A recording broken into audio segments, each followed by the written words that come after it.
안녕하세요. 소개를 받은 성정혜라고 합니다. 만나 뵙게 돼서 반갑습니다. 네, 오늘 이렇게 제가 강연을 할 수 있게 자리를 마련해 주신 주최 측에도 감사의 인사를 같이 드립니다. 소개해 주신 것처럼 오늘 저는 로빈슨 크루소를 여러분들하고 같이 읽을 텐데요. 작품은 다니엘 드포가 썼었던 로빈슨 크루소를 읽도록 하겠습니다. 네.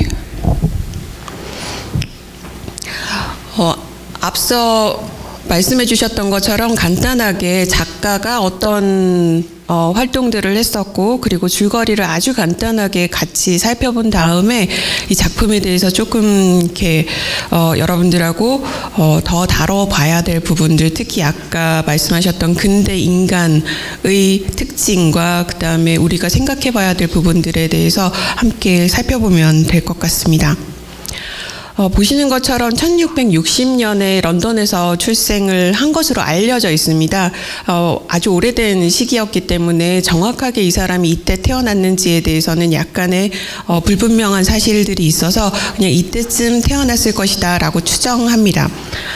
굉장히 다재다능했었던 사람으로 알려져 있어요. 그래서 글도 잘 쓰고, 그리고 활동도 활발하게 하고, 그리고 사업에도 좀 재능이 있었던 사람이고, 특히 아버지가 그 중상계급의 사업을 하던 사람들이어서 그 부분에 대해서 경제, 정치 이런 부분에 모두 관심도 많았고, 그리고 열정적으로 활동을 했었던 것으로 알려져 있습니다.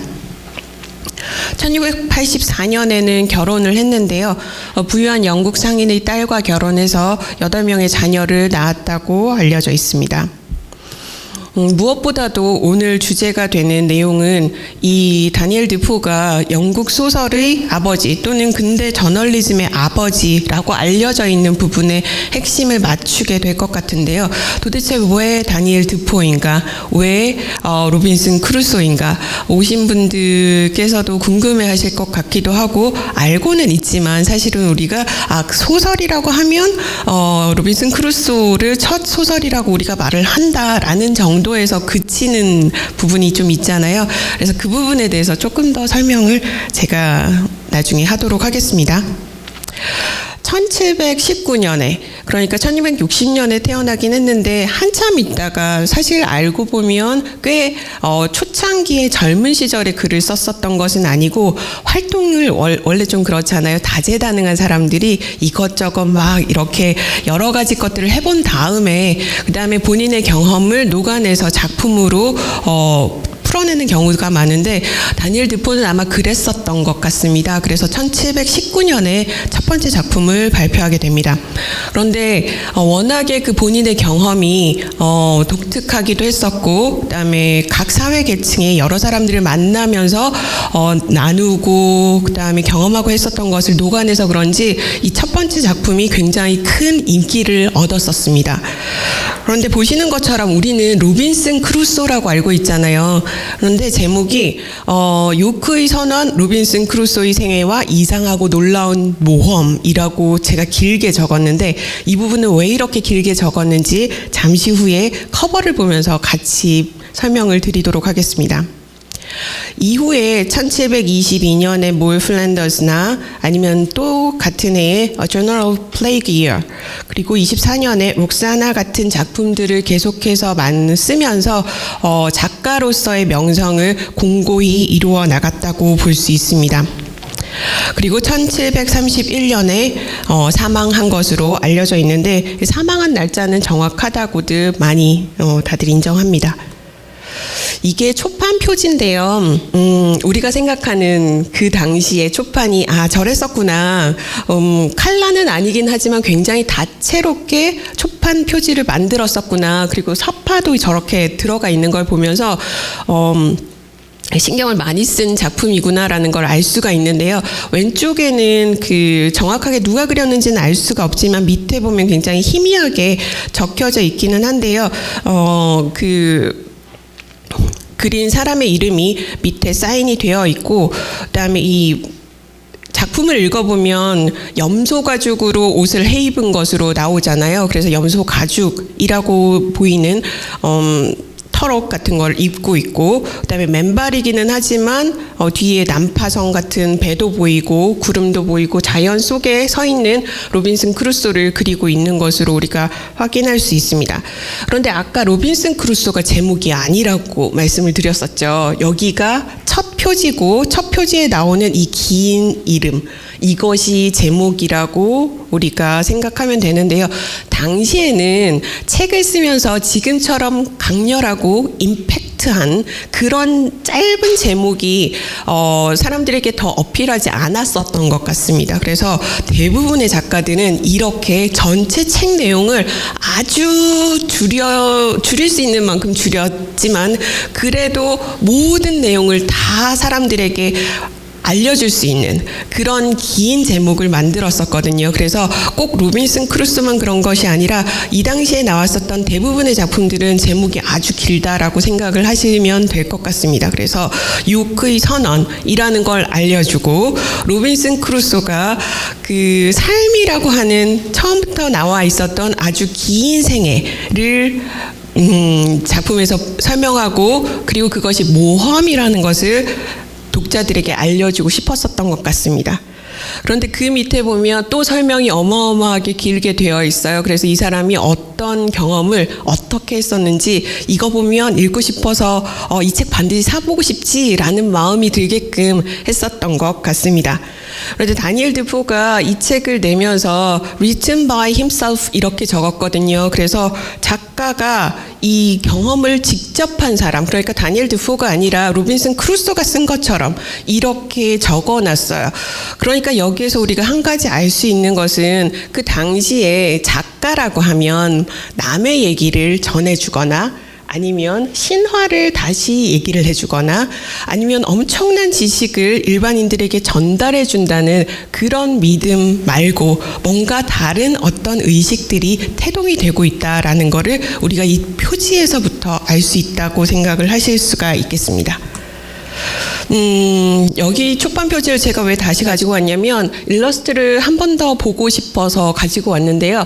일러스트를 보시면 눈에 띄는 특별한 점이 혹시 보이세요?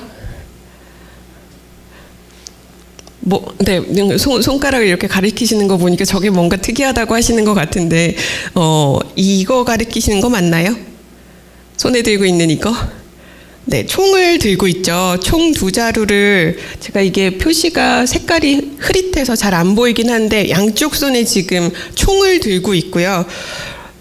그리고 뒤에는 칼을 차고 있는 것을 볼 수가 있어요. 그러니까 그 당시에 이미 총이 이미 개발이 돼서 사람들이 총을 쏘고 있는 그 시대구나라는 거를 이해하시면 될 것 같습니다. 그런데 굉장히 자연 한복판에 있는 이 염소 옷을 입은 사람이 손에는 총을 들고 뒤에는 칼을 꽂고 있다는 것이 이 작품 전체에 어떤 의미를 가지고 있는 것일까를 생각해 보게 만드는 거죠. 네. 이 작품은 사실은 실화의 바탕을 둔 이야기라고 해요. 저게 어떻게 실화가 바탕이 될 수 있지? 무인도에 표류한 사람이 그 당시에 진짜로 있었나? 라는 생각이 들잖아요. 그런데 스코틀랜드에 살았었던 선원 알렉산더 셀커크라는 사람이 있었는데 이 사람이 상대방하고 이렇게 말다툼을 하다가 내가 무인도에 가서 한번 살아볼게 이렇게 호기를 부렸었던 모양이에요. 그런 호기를 왜 부렸었는지 저는 사실 상상도 할 수가 없지만 그 사람의 입장에서는 무인도에 가서 살아보는 것이 얼마든지 가능하다고 뭔가 이렇게 홧김에 싸우게 됐었던 모양입니다. 그래서 나중에 후회를 해서 안 가겠다고 얘기를 하기는 했었던 것 같은데 결국 이 사람은 무인도에 혼자 남겨지게 되고 스스로를 표류시킨 다음에 구해준 사람이 없으니까 거기에서 4년 반 동안 살았었대요. 그러니까 굉장히 대단한 경험을 했었던 건 맞는 것 같아요. 그러고 나서 살아 돌아와서 영국에서 이 모험담이 출판이 됐었고 그러다 보니 사람들에게서 당연히 대단하다. 어떻게 살았대? 뭘 먹고 살았대? 어떻게 구해졌대? 이런 것들이 궁금하잖아. 일종의 루머처럼 사실이야 아니야 라는 게 굉장히 사람들에게 많이 회자되었었던 모양이고 이게 18세기 초였기 때문에 당시에 다니엘 드포는 이 얘기를 굉장히 잘 알고 알고 있었고 심지어 셀커크와 인터뷰도 했었다라는 루머도 있기는 합니다. 그런데 그건 확인된 바는 없기 때문에 진짜로 이 사람이 셀커크를 만나서 그 사람의 경험을 바탕으로 글을 썼었는지는 그냥 우리가 그랬었을 수 있다라는 정도로. 그렇지만 이 실화의 바탕을 두고 있는 것은 매우 분명한 사실이라고 알 수 있습니다. 줄거리를 아주 간단하게 제가 설명을 드릴 텐데요. 어렸을 때 읽어보신 것이 생각이 날 수도 있고요. 그런데 요즘에는 너무 많은 정보들이 들어와서 이런 것들이 다 그냥 사라져버리지 않으세요? 저도 뭐 예전에 분명히 읽었었던 것 같은데 심지어 드라마도 다시 보면 너무 새로워서 이거 내가 봤었던 게 맞나? 이렇게 생각할 때도 있거든요. 그래서 아주 간단하게 한번 살펴보게 되면 로빈슨 크루소가 어릴 때부터 그 다니엘 드포처럼 다재다능한 청년으로 나오거든요. 그리고 아버지도 중상 계급의 부유한 상인이었었는데 첫째 아들, 둘째 아들이 죽어요. 일찍부터. 그러니까 아버지가 셋째 아들에 대한 사랑이 각별하겠죠. 이 아들이 어디로 가는 게 좋겠어요? 이 아들까지 가버리면 그쵸, 새 아들을 다 잃어버리게 되는 건데 아버지로서는 이 아들은 어쨌든 지키고 싶을 거 아니에요. 그래서 아들을 계속해서 설득을 해요. 네가 여기에 남아서 그냥 이 아버지가 이룬 이 재산들을 잘 관리하고 그리고 여기에서 사는 것이 가장 좋지 않겠냐. 그리고 법 공부를 하면 네 인생이 참 좋아질 거다라고 얘기를 하는데 이게 다 부모의 마음이잖아요. 요즘의 어린애들은 그 부모님이 빌딩을 갖고 있으면 가장 좋겠다고 얘기를 한다는데 로빈슨 크루소는 그렇지 않았었던 모양이에요. 그래서 아버지가 빌딩을 가지고 있음에도 불구하고 모험을 즐기는 것이 본인에게는 너무 중요해서 모험을 즐기러 배를 타러 떠납니다. 그래서 요크에서 런던으로 가는 배를 타고 떠나다가 폭풍우에 휘말려서 거의 죽다 살아나거든요. 죽다 살아나면서 여러분들은 그 죽음의 위기에 있으면 어떻게 하시겠어요? 기도를 하거나 아니면 부처님을 찾거나 아니면 여러분들이 믿고 있는 뭔가 다른 신에게 매달리게 되겠죠.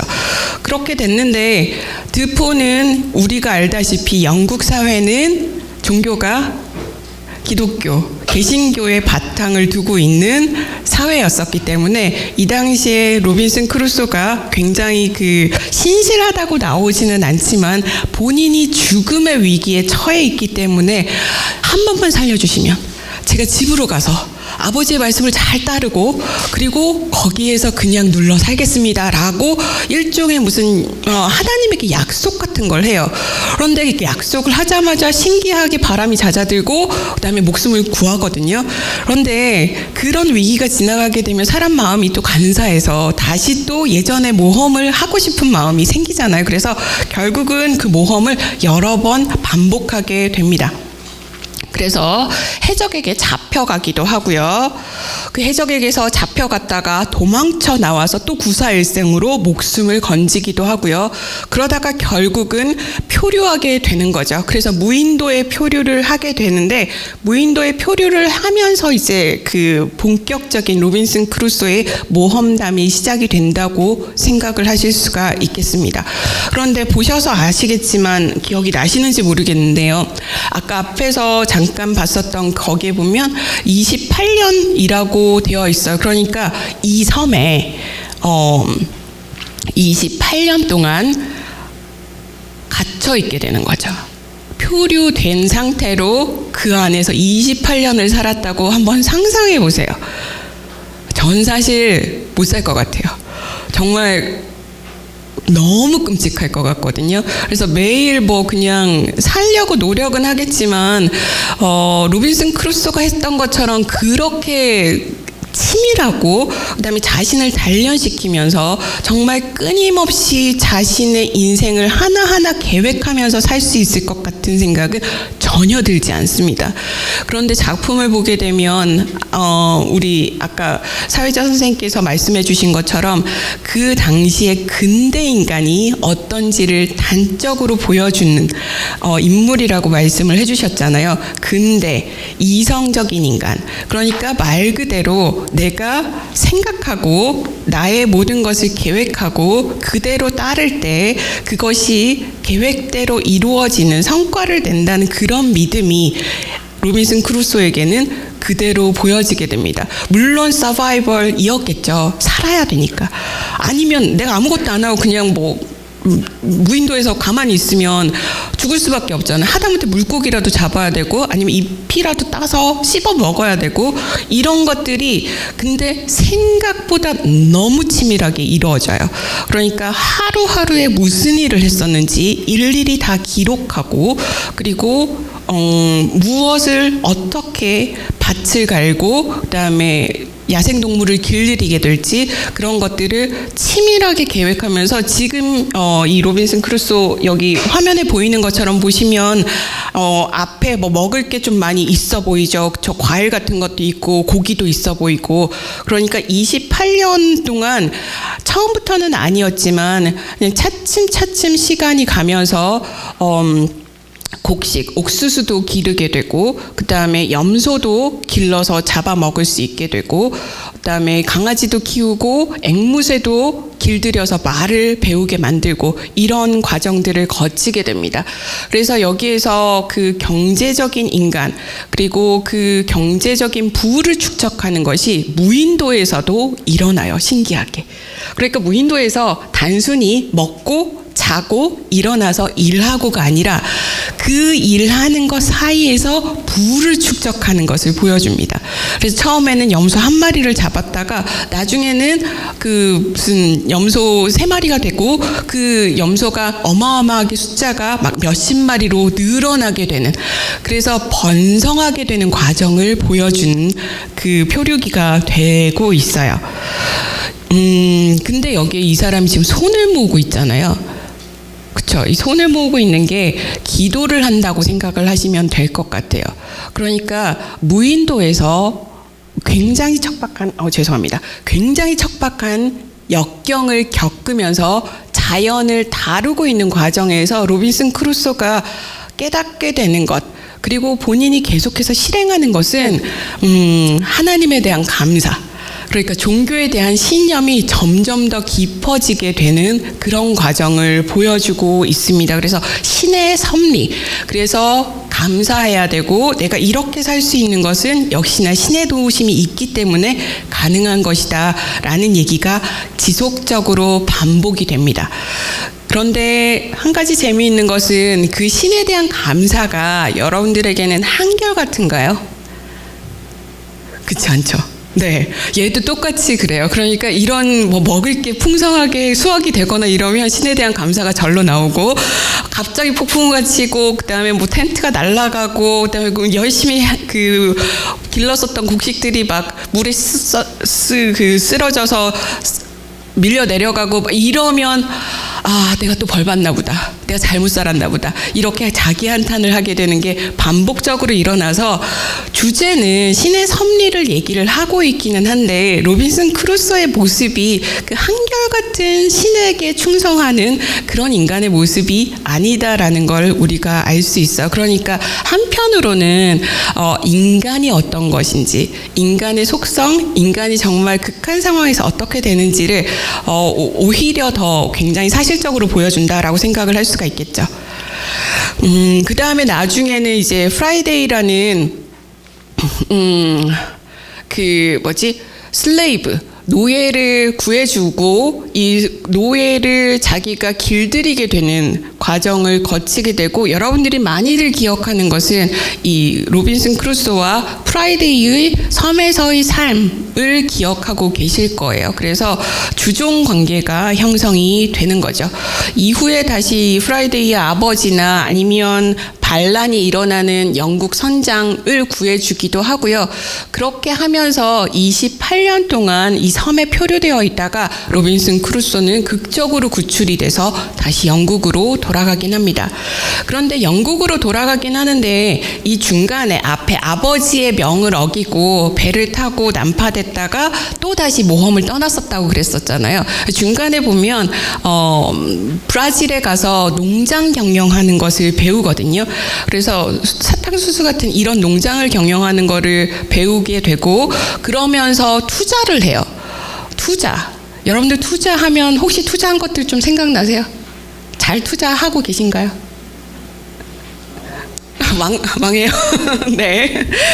그러니까요. 그러니까 우리가 투자를 잘 하는 것은, 근대 이후에 특히 자본주의에서, 잘 사는, 그래서 정말 뭐라고 해야 될까요? 훌륭한 삶을 살아가는 어떤 지표 같은 걸로 이해가 되기도 하잖아요.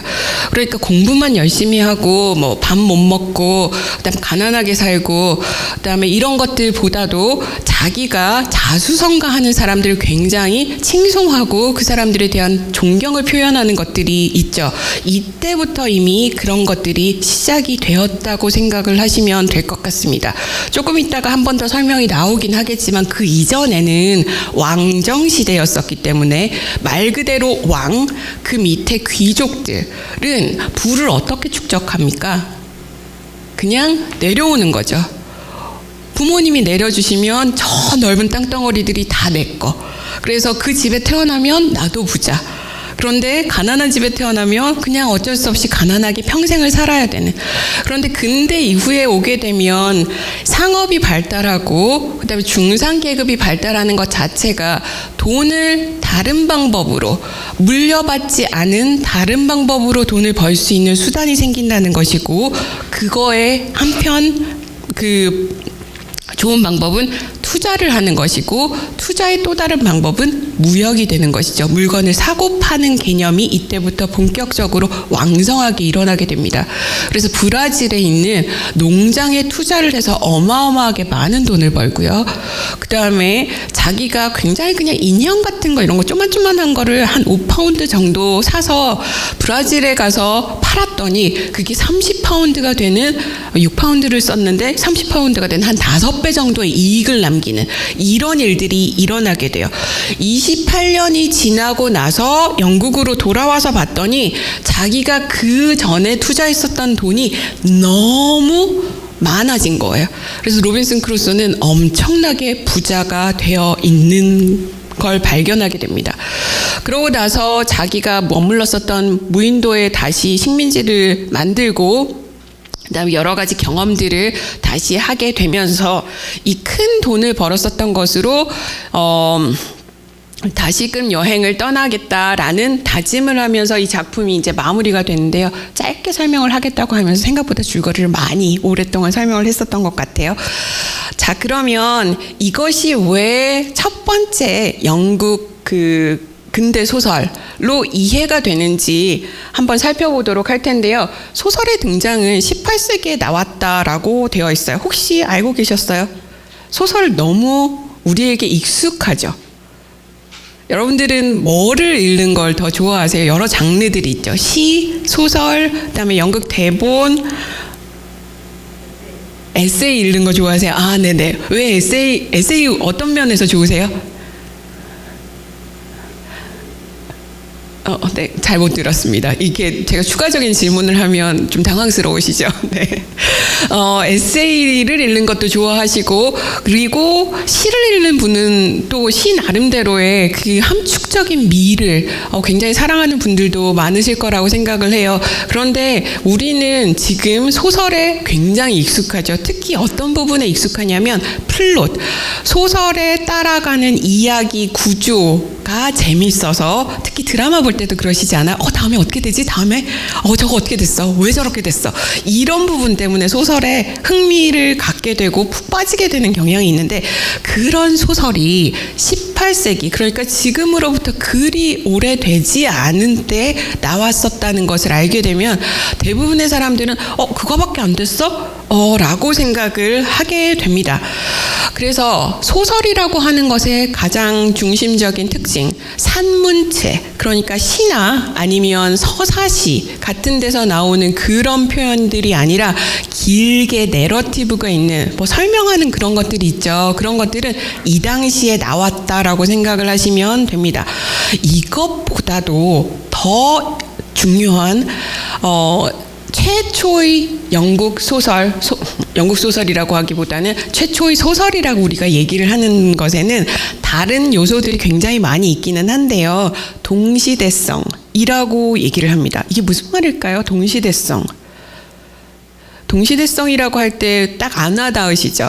말 그대로 여러분들은 이순신의 전기를 읽는 게 더 재밌으세요? 아니면 지금 살아가는 나와 비슷한 경험을 하고 있는 사람의 이야기를 읽는 것이 좀 더 흥미가 있으세요?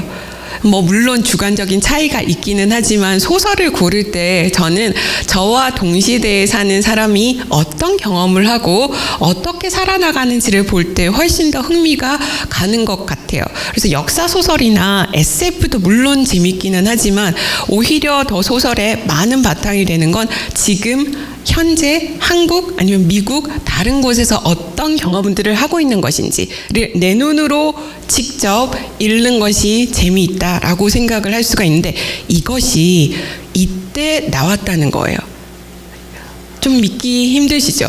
그러니까 그 이전의 것들은 전부 다 신화 아니면 다른 사람의 아주 오래된 과거 이야기 또는 시에서 얘기를 하는 것처럼 누구누구의 얘기, 굉장히 철학자들의 어떤 이야기들 이런 것들을 했었는데 옆에 있는 사람이 어떻게 살아가는지를 직접적으로 조명하는 게 근대에 일어났었던 관심의 전환이라고 생각을 하시면 될 것 같습니다.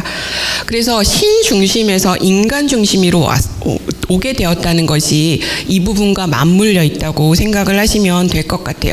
이 당시에 일어났었던 시대적 변화를 한번 보게 되면 사실주의가 등장했다고 되어 있는데 사실주의는 말 그대로 굉장히 자세하게 설명을 하는 것들이죠. 그러니까 무슨 일이 일어났었는지를 로빈슨 크루소를 읽어보시게 되면 지루할 만큼 하루하루 뭘 했었는지를 적어요. 무슨 옥수수 몇 알을 어떻게 심고 밭은 어떻게 갈고 물은 어떻게 끌어오게 되고 텐트를 쳤는데 나무는 어디서 구하고 이런 것들을 지루할 정도로 자세하게 설명을 하는 것들이 있거든요. 그래서 그런 설명이 일어나는 것은 계몽주의의 등장과 맞물려 있는데 계몽주의라고 하게 되면 말 그대로 관찰을 통해서 우리가 주변을 잘 살펴보게 되면 그것이 내 사고, 내 행동, 그리고 지금 일어나는 일들을 이해할 수 있는 바탕이 된다는 믿음이 있었던 것에 기인한다고 생각을 해볼 수가 있을 것 같습니다. 그리고 또 소설이 그 당시에 막 발달하게 됐었던 것은 중산층이 등장하게 된 것이었는데요.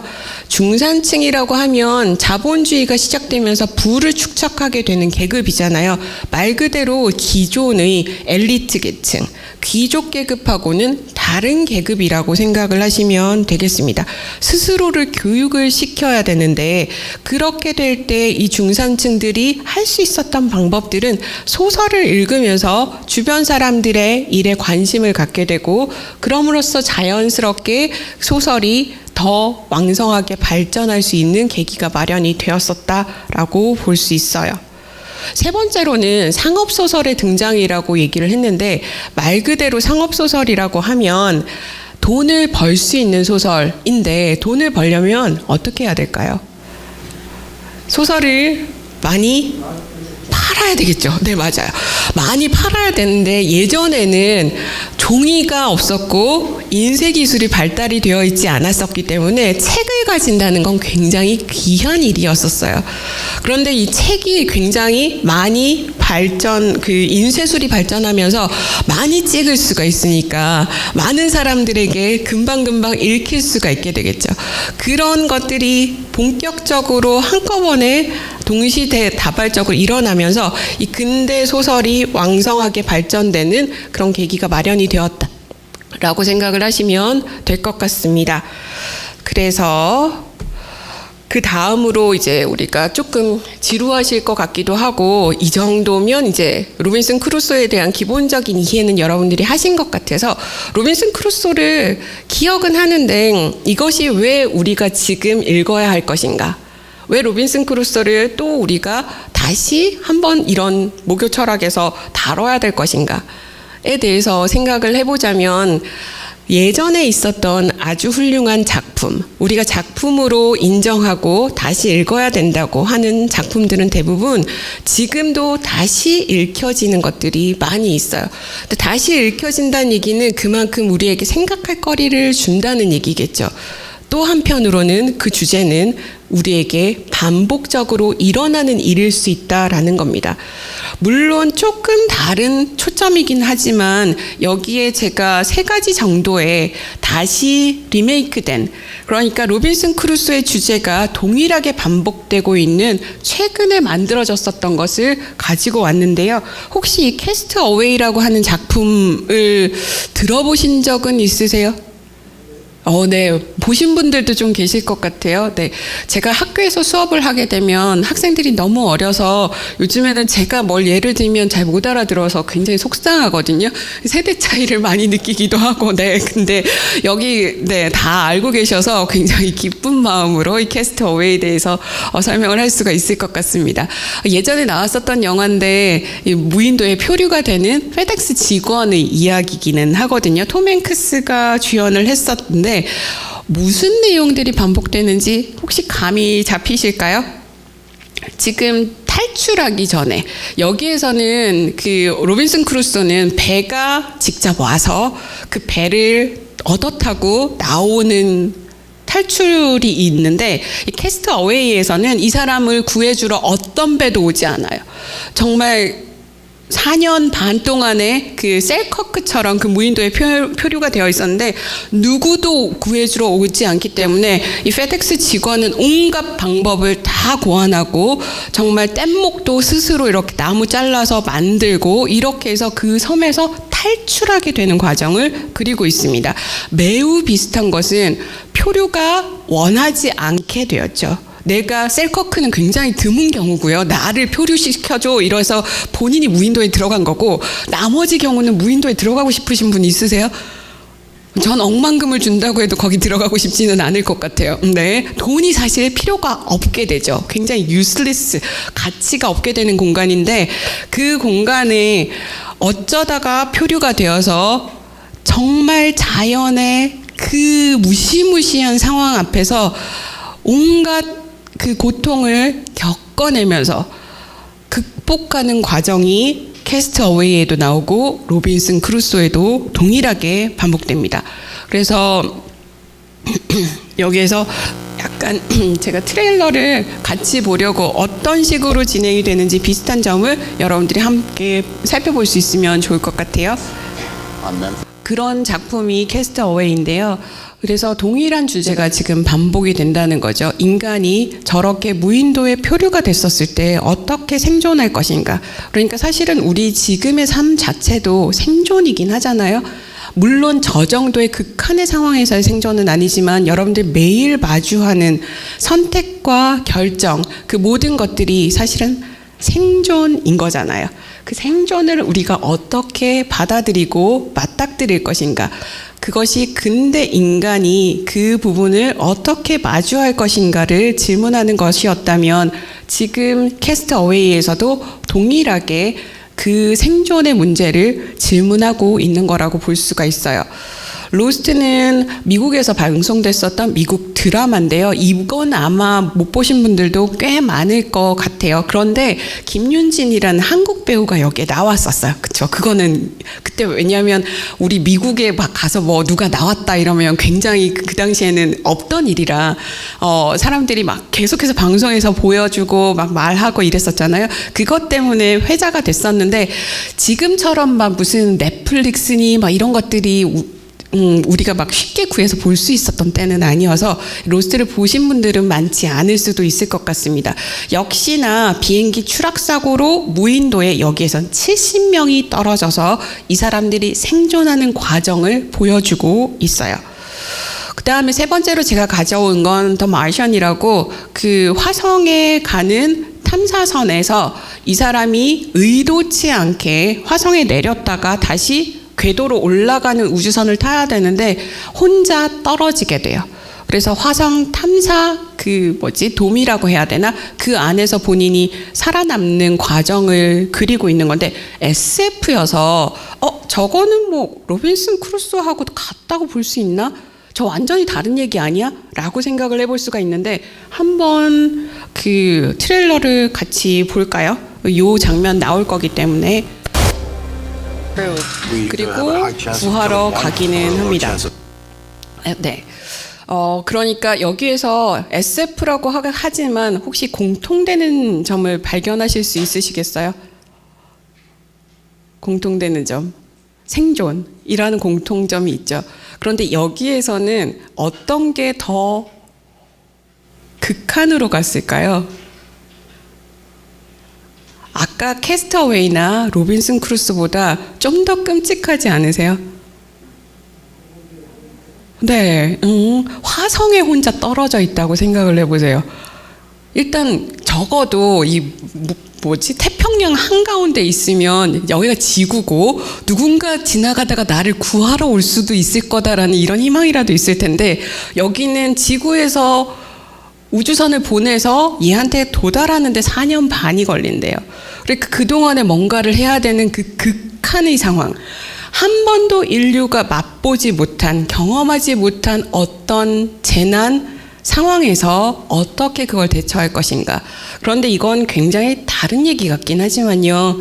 우리가 코로나를 겪으면서 여러분들은 그러지 않으셨어요? 학교에 계신 선생님들은 줌 수업이라는 걸 해야 되는 것 때문에 굉장히 당황하는 경험들을 많이 하셨거든요. 지금까지 한 번도 해보지 않은 걸 갑자기 해보라고 할 때 그걸 내가 어떻게 받아들일 것인가, 여기에서 어떻게 서바이브 할 것인가 라는 문제들을 우리가 생각해 보게 되는 그런 내용들이라고 볼 수 있을 것 같아요. 근데 결국은 서바이브 하죠. 살아남게 되고 우리는 살아남는 이 사람들에게 굉장히 박수를 보내고 대단하다, 장하다 이런 얘기들을 하게 됩니다.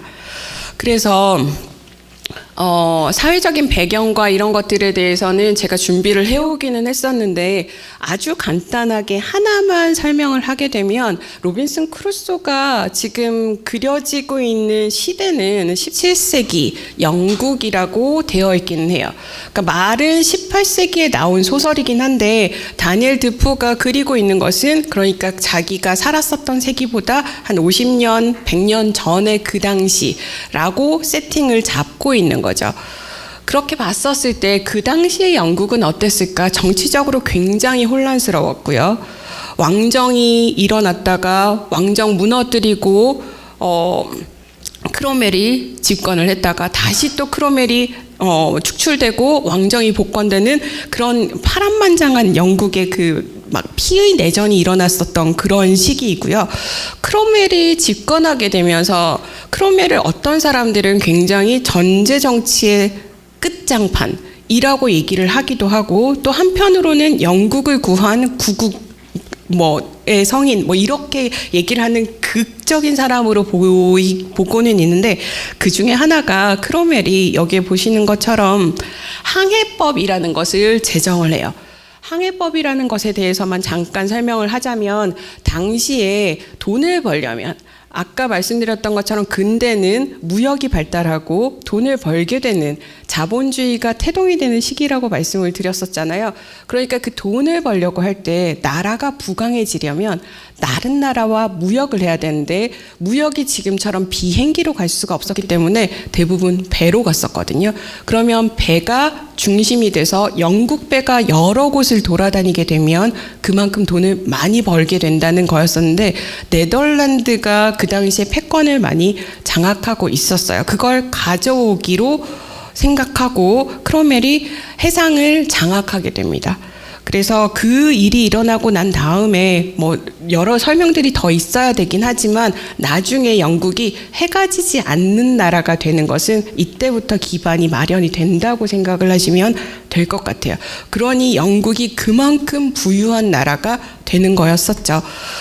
그래서 그 해상권을 장악하게 된 그 시기를 생각을 해볼 수가 있고요. 물리적인 배경으로는 런던, 브라질, 모로코 그리고 무인도라는 이런 지역들이 나오게 됩니다.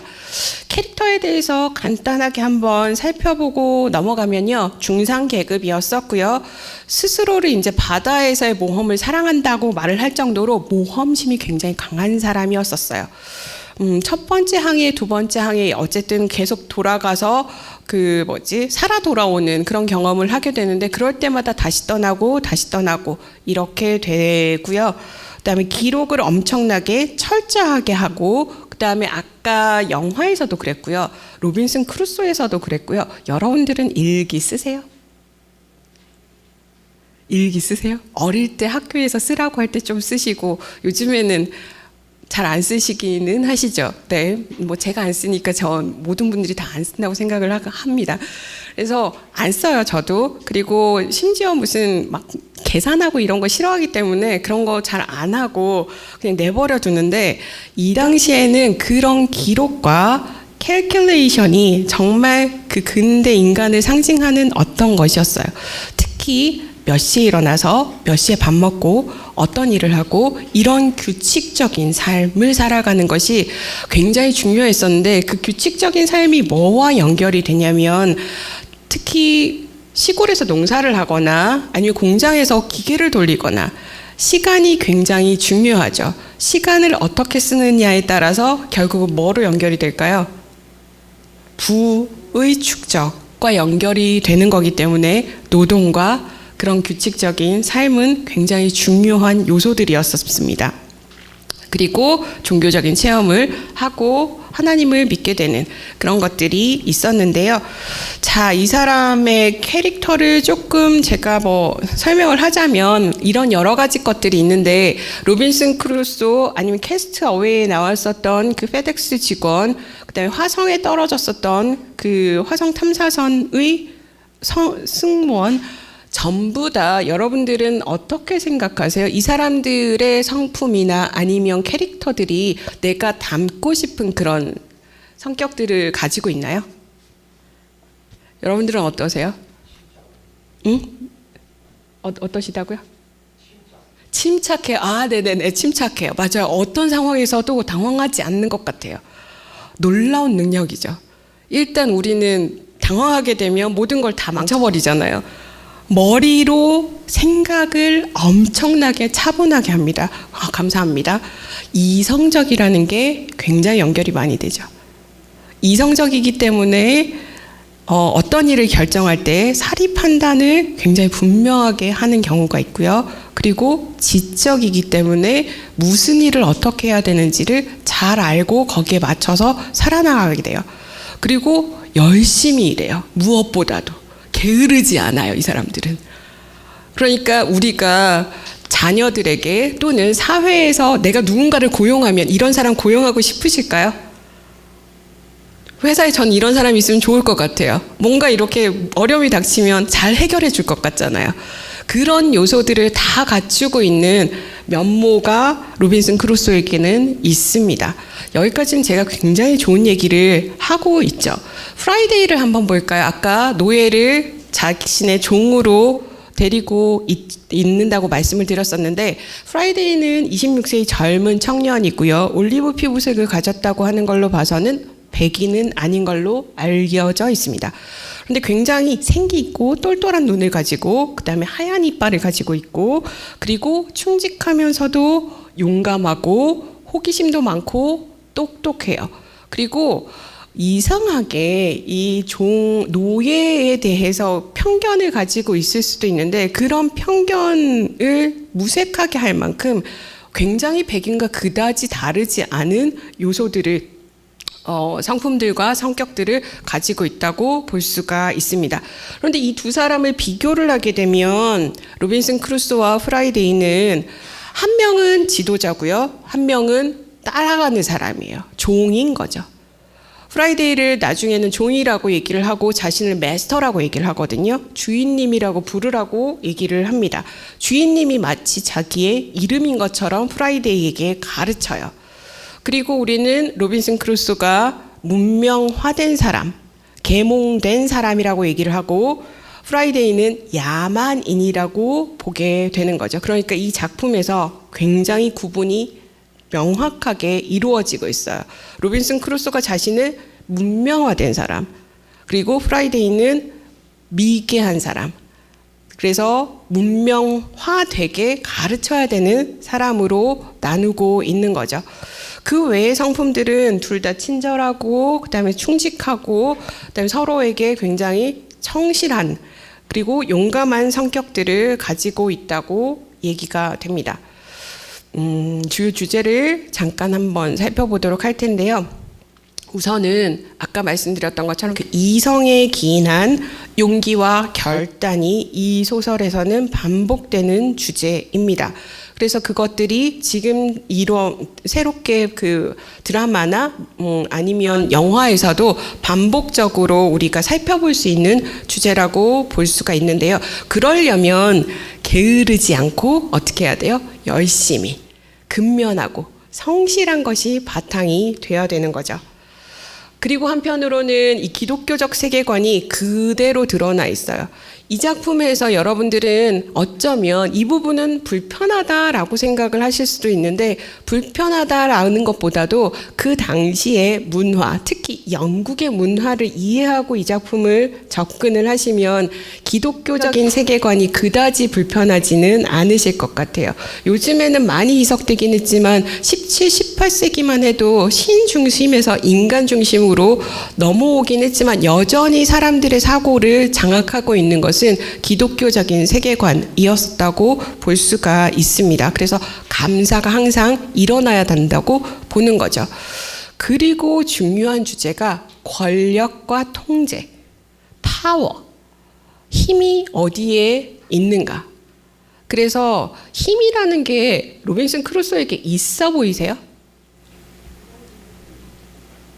네. 프라이데이를 이렇게 장악할 때는 힘이 있어 보이죠. 그러면 아까 캐스트 어웨이에서 그 페덱스 직원이 그 무인도의 표류에서 막 야자나무 따고 그 다음에 막 불 붙여갖고 겨우겨우 이렇게 불 붙이고 뗏목 만들고 이럴 때는 어떠세요?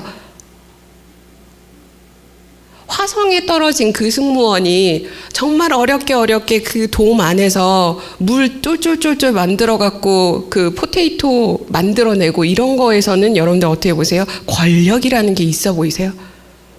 네, 없어 보이죠. 그런데 재미있게도 결국 자연에 우리가 무너뜨려져서 굴복하고 굶어 죽지 않잖아요. 뭔지 아시겠어요? 자연의 그 척박한 상황 속에서 로빈슨 크루소도 그렇고 캐스트어웨이의 직원도 그렇고 마션의 그 사람도 그렇고 결국은 살아남아요. 먹을 것을 하나도 주지 않는 그 상황에서. 그러니까 여기에서의 권력이라고 하는 것, 파워라고 하는 것이 단순히 우리가 뭔가 정말 힘이 있어서 내놔! 이렇게 장악하는 게 아니라 내가 아무것도 할 수 없는 굉장히 그 힘이 없는 그 상황에서조차도 뭔가를 만들어낼 수 있는 힘을 가지게 되는. 그래서 자연을 결국에는 어떻게 해요? 아무것도 주지 않는 자연이 나에게 먹을 것을 주게끔 만들어내는 상황으로 인간이 장악한다고 생각을 해볼 수가 있습니다. 그래서 자연과의 관계에서도 그냥 자연이 그냥 있는 그대로를 보고 감상하는 게 아니라 자연을 어떻게 하는 거예요? 네, 관리하고 거기에서 나오는 수확을 취득하고 결국 아까 어떻게 된다고 그랬죠? 로빈슨 크루소는 그 섬에서 28년을 지내는 동안 엄청난 부를 축적하게 된다고. 물론 그 부가 당장 뭐 팔 수 있거나 이런 게 아니기 때문에 손에 쥐는 돈이 아니지만 염소가 한 40마리 되고 곡식을 엄청나게 많이 기르게 되고 결국은 다 부인 거잖아요. 그렇죠? 내가 먹을 수 있는 게 그만큼 많다는 얘기니까.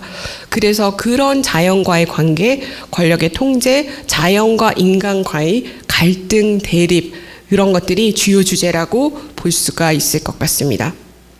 그래서 정복이라는 얘기를 잠깐 하게 되면요. 우선은 긍정적인 측면은 여러분들이 아실 것 같아요. 지금 설명드린 이거예요. 자연에 대해서 내가 길들이고 장악하게 되는 것. 그것은 긍정적인 인간의 입장에서 봤을 때, 나의 입장에 봤을 때는 그게 긍정적인 측면인 거죠. 어려움을 극복하게 되고 환경을 자신에게 맞게 활용하게 되니까. 그래서 삶을 관리하고 통제한다는 측면에서 로빈슨 크루소는 굉장히 대단한 인물, 경제적인 인간, 그래서 호모 이코노미스라고 우리가 말을 하는 거라고 이해하면 되는데요. 여기에 부정적인 측면이 있습니다. 당시에 이 작품이 나왔을 때는 그냥 단순한 모험 소설, 어드벤처로서만 우리가 읽었을 수 있는데, 특히 영국의 식민주의 그 장악의 패권이 너무나 큰 폐악을 만들어내고 난 이후에, 그래서 20세기 들어서 식민주의, 제국주의의 그 폐해가 어떤지를 우리가 좀 식민 지배를 받았었던 사람의 눈으로 살펴봤었을 때 다른 관점을 가지게 되죠. 그래서 부정적인 입장에서는 이런 것들을 생각을 해볼 수가 있는 거죠. 크루소의 한계라고 하는 것은 정복에만 초점이 맞춰져 있는 것이지, 프라이데이라는 인간을 동일한 인간, 나와 동등한 어떤 무엇을 할 수 있는 사람으로 대접을 한 적은 한 번도 없었어요. 그래서 주인님이라고 가르쳤고 자신은 주인님이 되어서 복종받는 입장으로만 늘 생각을 했었던 거여서, 이것이 로빈슨 크루소가 갖고 있는 사고 체계의 한계, 식민주의와 그다음에 인종차별주의를 읽어낼 수 있는 키워드로 많이들 얘기를 한다고 생각을 하시면 됩니다. 물론 나중에 유럽 사람들을 그 종이 아니고 하인으로 데리고 오거나, 또는 얘가 돈을 많이 벌었다고 했잖아요. 돈을 많이 벌었을 때 무역을 했었다고 했는데, 그 무역에는 노예 무역도 있었어요. 그러니까 그런 부분들을 생각을 해보면 로빈슨 크루소의 머릿속에는 부를 축적하는 것이 인간을 동등하게 생각하는 그런 사고는 아직까지 들어가지 않았었던 시기에 살고 있었던 영국인이구나 라고 이해를 할 수가 있을 것 같습니다. 회계와 관련된 주제는 종교적인 얘기인데, 제가 그 흥미롭게 느껴지는 것 중에 하나는 아버지의 말을 따르지 않고 여행을 떠난다, 그다음에 모험을 떠난다, 이렇게 얘기를 했었잖아요. 그러면 이제 이 아들이 계속해서 로빈슨 크루소가 생각하는 것은, 내가 아버지를 떠나서 이렇게 벌을 받는가? 라는 부분이거든요. 근데 이걸 기독교적인 입장에서 혹시 해석을 해보실 수 있을까요? 어떤 것들이 연상이 되세요? 우리가 그 기독교적인 세계관을 전혀 몰라도 가장 늘 많이 듣는 것 중에 하나. 네, 돌아온 탕자. 네. 그래서 돌아온 탕자가 맞죠. 나중에 이렇게 돌아와서 아버지에게 회개하고 이러니까요. 그리고 또 떠나는 거 자체는 어떻게 생각하세요? 아버지에게 굉장히 반역적으로 하지 말라고 하는 거 하면서 떠나는 거잖아요. 그 돌아온 탕자에서 탕자가 아버지의 돈을 다 가지고 잘 살아보겠다고 떠나는 거는 맞는데, 그 말고 훨씬 더 거슬러 올라가서 여러분들이 다 알고 있는 아담과 이브를 생각을 해볼 수가 있어요. 아담과 이브가 결국은 하나님이 하지 말라고 했었던 선악과를 따먹고 쫓겨나게 되는 거죠. 거기선 쫓겨나는 거긴 하지만, 이 아들은 자기 발로 나갔지만 나가서 겪는 그 온갖 고통들은 사실은 아담과 이브가 그 에덴 동산에서 쫓겨나서 겪는 여러 가지 고통들과 매우 유사한 그 모티프를 갖고 있다고 생각을 해볼 수가 있을 것 같습니다. 그래서 그 참회와 회개가 반복해서 이 작품에서 일어난다고 보시면 될 것 같아요. 자, 마지막으로 이 정도 이제 우리가 작품에 대해서 쭉 생각을 해봤는데요. 주요한 주제와 그 다음에 이 작품에 나오는 인물에 대해서는 제가 여러분들에게 어느 정도는 설명을 드린 것 같아요. 그런데 작품에 그 나오는 주제가 아까 반복되는, 영화나 드라마에서 반복되는 걸 봤었을 때 매우 유사하잖아요. 그것만 갖고 우리가 이 작품을 계속해서 읽어야 할 것인가? 이 작품이 우리에게 주는 다른 그 의식의 깨우침 아니면 성찰 이런 것들은 없을 것인가를 한번 생각을 해볼 수가 있을 것 같아요. 로빈슨 크루소를 읽으면서. 그래서 제가 가지고 온 작품 영화와 작품이 있는데 로빈슨 크루소가 이미 오래전에 쓰여진 작품이어서 얘가 제국주의와 인종차별주의의 그런 모순된 점들을 고스란히 담고 있는 그런 아주 문제적인 작품이다 라고 생각을 하는 건 대부분의 비평가들이 동의하는 바입니다.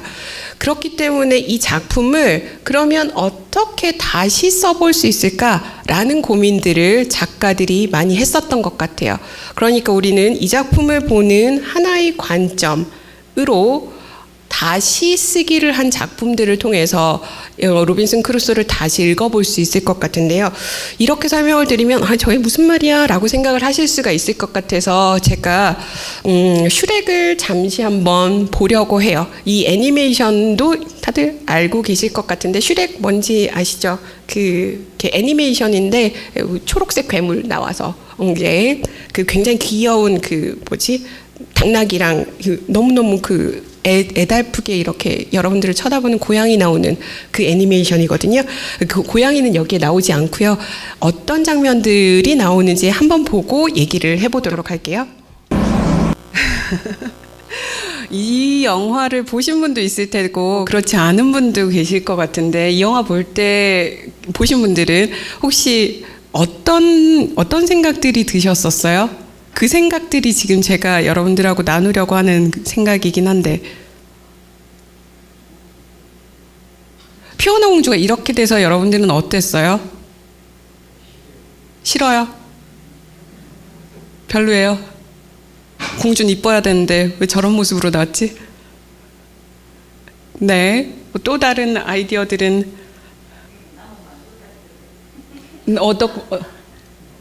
어떤 것 같다고요? 그렇죠. 큰 실수했죠. 저 왕이 너무 성급했어요. 아까 무슨 참을성도 있고 이성적으로 생각해야 되는데 쟤는 아직 근대 인간이 아닌 것 같아요. 저 영주는. 그렇죠. 그래서 여기에서 피오나 공주가 저렇게 못생기게 나오는 것, 어글리한 모습으로 나오는 공주, 우리가 생각하는 페어리테일에 나오는 공주의 모습이 아니죠. 굉장히 실망스러우셨나요? 그러니까요. 공주가 왜 꼭 이뻐야 돼요? 이쁘지 않은 공주도 있을 수가 있죠. 그러니까 지금까지 우리는 모든 동화들을 읽을 때 여자 공주는 날씬하고 이쁘고 막 목소리도 꾀꼬리 같고 머리도 길고 찰랑찰랑하고 왕자는 또 어때요? 얼마나 멋있어요. 그렇죠. 백마탄 왕자님이라고 우리가 머릿속에 그리고 있는 그 모든 것들이 사실은 환상이다 라는 걸 보여주는 거죠. 이런 식의 다시 쓰기가 로빈슨 크루소의 작품에는 어떻게 일어났을까라고 하는 걸 제가 여러분들하고 마지막으로 살펴보고 오늘 강연을 마치려고 합니다. 그래서 다시 쓰기를 한 작품들은 대충 이 정도 3개 정도를 꼽는데 로빈슨 크루소의 사랑은 저는 사실 안 읽어봤고 제대로 이 작품에 대해서 자료들을 찾지를 못해서 잘 모르는데 아주 간단하게 나와 있는 걸로는 제가 재밌어서 그냥 여러분들하고 좀 웃기니까 나눠보려고. 로빈슨 크루소가 그 왕성한 젊은 청년의 시기에 무인도에 그렇게 오래 있었는데 얘는 그 사랑의 그 열정, 욕망을 어떻게 해결했을까라는 질문부터 시작을 하는 작품이래요. 저도 읽어보질 않아서 모르겠는데 방드르디 태평양의 끝이라는 이 작품은 사실 제목이 저거는 아닌데요. Friday or the Other Island라고 하는 이것도 그 영어 제목으로 번역이 된 거고 불어로는 제가 어떻게 되는지는 잘 모르겠는데 불어로 방드르디라고 되어 있을 거예요. 방드르디가 프라이데이라는 불어라고 합니다. 그래서 미셸 투르니에라는 작가가 불어로 쓴 작품인데 이 출간하자마자 그 상을 받았었던 건데 이렇게 막 적어 놓기는 했는데요. 여기에서는 핵심만 말하면 프라이데이가 무인도에 와요. 오는데 우리는 로빈슨 크루소가 프라이데이를 지배하죠. 주인님이라고 부르게 하고 일을 다 시켜요. 그런데 이 작품에서는 로빈슨 크루소가 프라이데이를 만나서 걔가 갖고 있는 자유로운 생각에 흠뻑 빠져버려요. 자기는 늘 절제되고 무엇인가를 맨날 기록하고 근면하고 성실하고 이성에 기반한 이런 생각을 해야 되고 섬을 장악하고 관리하고 통제해야 되는데 프라이데이를 만나니까 얘는 섬을 너무 자유분방하게 즐기는 거예요. 와, 저런 삶도 있구나. 그렇게 생각을 하면서 기존에 자기가 갖고 있었던 사고체계가 흔들리게 됩니다. 그러니까 우리가 갖고 있었던 서구 중심의 사고체계, 굉장히 추앙하고 흠모하고 저런 사고가 정말 돈 잘 벌고 잘 사는 나라의 기본이지, 우리도 그렇게 가야지라고 따라가잖아요. 그런 사고를 흔드는 작품이라고 생각을 하실 수가 있고, 결정적으로 배가 와요. 그래서 영국으로 다시 갈 수 있어요. 이때 로빈슨 크루소는 가지 않습니다. 대신에 프라이데이는 가요. 완전히 얘기들이 전혀 상반되게 뒤집혀진 거죠. 뒤집혀진 작품을 읽으면서 우리는 로빈슨 크루소에서의 로빈슨 크루소가 어떤 인물이었었는지, 그 당시에 갖고 있었던 경제관념과 그 의식 체계가 어땠었는지를 다시 한 번 더 조명해 볼 수 있는 작품이라고 생각을 해볼 수 있습니다. 나머지 한 작품은 포라는 작품인데요. 들어보셨는지는 잘 모르겠는데 1986년에 나온 작품인데 남아프리카 작가인 J.M. 쿠치라는 작가가 쓴 작품이에요. 노벨상을 받았었던 작가이기 때문에 여러분들 이름을 좀 익숙하게 들어보셨을 것 같기는 해요. 근데 여기에는 수잔 바튼이라는 여자가 무인도에 들어와요. 가봤더니 프라이데이하고 로빈슨 크루소가 살고 있어요. 그리고 살고 있는데 수잔 바튼은 이제 잃어버린 딸, 납치된 딸을 찾으러 가다가 여기에 표류가 되거든요. 역시 또 막 적어놓긴 했는데 핵심만 말하면, 들어가서 봤더니 로빈슨 크루소가 섬에서 나가려고 해야 되잖아요. 나 지금 딸 찾으러 어쩌다가 잘못해서 이 섬에 들어왔는데 이 두 사람이 나갈 생각을 안 하는 거예요. 너무 만족하면서 둘이 살고 있어요. 그러다가 어쨌든 영국으로 돌아가는 배를 타고 가다가 로빈슨 크루소가 죽어버려요. 어떻게 생각하세요? 여러분들이 생각하실 때 영화에서 주인공은 어때야 돼요? 무슨 일이 있어도 살아남아야 되잖아요. 로빈슨 크루소가 죽어버려요. 그러니까 로빈슨 크루소라는 작품에서 있었던, 로빈슨 크루소가 대변하고 있었던 그 주제, 자연에 맞서는 그 캐피탈리즘, 자본주의의 화신처럼 그려졌었던 그 인물이 이 현대에 왔을 때는 그다지 효용성이 없을 수 있다라는 걸 상반되게 전복적으로 얘기를 하는 것일 수 있다라는 거죠. 물론 다른 주제들이 이 작품에는 굉장히 많이 녹아져 있어서 얘기할 거리들이 많기는 하지만 그 얘기를 하게 되면 시간을 너무 많이 잡아먹을 것 같아서 이 정도에서 우리가 얘기를 마무리하면 어떨까 생각합니다. 네, 여기까지 제가 준비한 강연을 마치도록 하겠습니다. 끝까지 잘 들어주셔서 감사합니다.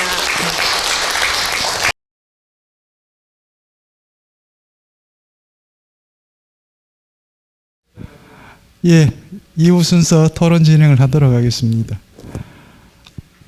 강연 내용이 워낙 명료하고 명쾌했기 때문에 로빈슨 크루소라고 하는 이 작품에 대해서 전반적으로 이해하는 데는 아무런 무리감이 없었을 것 같습니다. 그렇죠? 예, 그리고 뭐 이미 우리 대구 시민 여러분들은 아주 그 젊었던 어떤 시절에 다 읽었던 책이기도 하고, 그죠? 예, 그 기억들을 다시 한번 되살려 보시고, 또 지난 시간에 우리가 들었던 글리버 여행기도 다시 한번 더 이렇게 관계 속에서 생각을 해보시고요. 지난 시간에 말씀드렸던 것처럼 글리버 여행기는 이 로빈슨 크루소가 나오는 7년 뒤에 나오는 작품입니다. 7년이라고 하는 그 시간적인 거리가 있습니다만 작품은 전혀 인간에 대한 이 작가의 이해 방식이 다릅니다. 오늘 이 로빈슨 크루소 같은 경우는 전형적인 근대적 인간으로 이 소위 인간 이성에 대한 낙관성을 강조한다면 스위프트 같은 경우는 그 인간에 대한 그런 비관주의적인 태도가 이제 작품 속에 이렇게 등장을 하게 되는데, 그것들도 여러분 비교해서 한번 살펴볼 필요가 있을 것 같고요. 아까 우리 선생님께서 강연 중에 이 근대 소설, 최초의 근대 소설이라고 우리가 로빈슨 크루소를 표현했을 때, 그것이 갖는 특징은 이제 동시대성이다, 그렇게 표현을 했습니다. 물론 그 이전에 소설의 형태로 이제 이런저런 소설들이 등장하기도 하고요. 또 이 관련된 여행기들이 17세기 몇몇 작품들이 등장하기도 합니다만, 이 디포처럼 이렇게 아주 사실주의적으로 바로 현장에 있는 것처럼, 그 시대 사람들이 현장에 있는 것처럼 그 인물들을 묘사하고 시간과 공간을 묘사하고 표현하는 방식은 뭐 거의 없었습니다. 그런 의미에서 우리에게는 최초의 근대 소설 모델로 바로 이 로빈슨 크루소를 이제 이렇게 꼽기도 하는데, 그거는 뭐 평론가들이 하는 몫이고요. 저희들한테 중요한 것은 이 디포와 같은 유형의 인간이 물론 고대에도 있었고 중세에도 있었을 겁니다. 이런 인간형들이. 그러나 그 시대 안에서는 그 시대를 지배했던 지배 이념, 이데올로기라고 하는 게 있죠. 고대에는 뭐 여러분들도 아시겠지만 노예제 사회를 근본으로 했고요. 그러다 보면 노예제 사회에서도 실질적으로 고대 질서는 소위 말하면 자연입니다. 일종의. 그런 의미에서 인간이라고 하는 것은 그 자연보다 이렇게 특출한 어떤 존재라고 하는 것이 그때는 구별되지 않았습니다. 중세는 다시 신의 세계로 들어가게 되고요. 그러니까 근대에 들어와서 인간이 세계의 중심이 된다는 것은 그 인간이 가지고 있는 이성을 통해서 우리가 하나의 두려움의 존재로 혹은 공포의 존재로 생각했던 그 자연에 이제 인간이 직접적으로 무언가를 찾아낼 수 있다라고 하는 거죠. 그걸 뉴턴은 관찰이라고 표현을 했습니다. 그러면 우리는 자연과학 여러분들 중고등학교 시절에 배울 때 관찰 이렇게 이야기하면 뭐 그냥 자연을 살펴본다 이렇게 얘기를 하지만, 뉴턴이 관찰이라고 하는 이런 표현들 혹은 프랜시스 베이컨이 관찰이라고 하는 표현을 쓸 때는 바로 이 인간의 이성을 통해서 자연에 있는 어떤 것을 찾아낸다, 그렇게 이야기를 했습니다. 이미 존재하는 것을 찾아낸 거, 발견이라고 그렇게 표현했죠. 현대에서는 자연과학자들이 하는 역할이 그겁니다만, 근데 그 찾아내는 과정이 놀랍습니다. 이 베이컨의 표현을 하면 매우 주도 면밀하게, 그러면서도 겸손하게, 이렇게 표현합니다. 겸손했던 이유는 여전히 인간을 얘기를 하지만 고대 중세로 이어져 오는 그런 신의 질서나 자연의 질서를 인정한다는 거고요. 그럼에도 불구하고 이제는 인간이 바로 그 자연을 직접적으로 관리하고 경영할 수 있는 힘을 가지고 있다는 것을 또 드러내기도 합니다. 그 과정이 이제 관찰이고요. 그게 뭐 우리가 잘 알고 있는 귀납법적 방법을 통해서 하나의 가설과 법칙을 만들어가는 소위 자연과학이라고 하는 하나의 수단 내지는 도구를 통해서 자연에 직접 인간이 개입을 하는 그런 상황입니다. 20세기 혹은 21세기에는 바로 그런 개입 차원을 넘어서서 이제는 자연을 매우 폭력적으로 착취를 하고 있는 이제 그런 상황이고요. 오늘 작품 속에서 이제 우리 강인자 선생님께서 말씀하신 것 중에 특히 인간과 자연의 관계라고 하는 것이 이 작품 속에 어떻게 설정되어 있는가, 이것도 우리가 한번 꼭 들여다봐야 됩니다. 왜냐하면 21세기 지금 현재 우리는 전혀, 아마 저도 그렇고 여러분들도 다 마찬가지일 겁니다. 우리 앞에 있는 그 위험한 것이 무엇인지에 대해서 거의 의식하지 않으며 살아갈 겁니다. 그 중에 가장 대표적인 게 기후변화죠. 다 남의 일인 것처럼 느껴집니다. 우리는 지금도 여전히 끊임없이 이렇게 에너지를 쓰고 있는 동물이죠. 인간이. 유일하게 이 자연에 있는 것들을 착취해서 그것을 인간을 위해서만 이렇게 넘치게 사용하고 있는 유일한 동물종입니다. 그것을 당연하다고 지금 생각을 하고 있고요.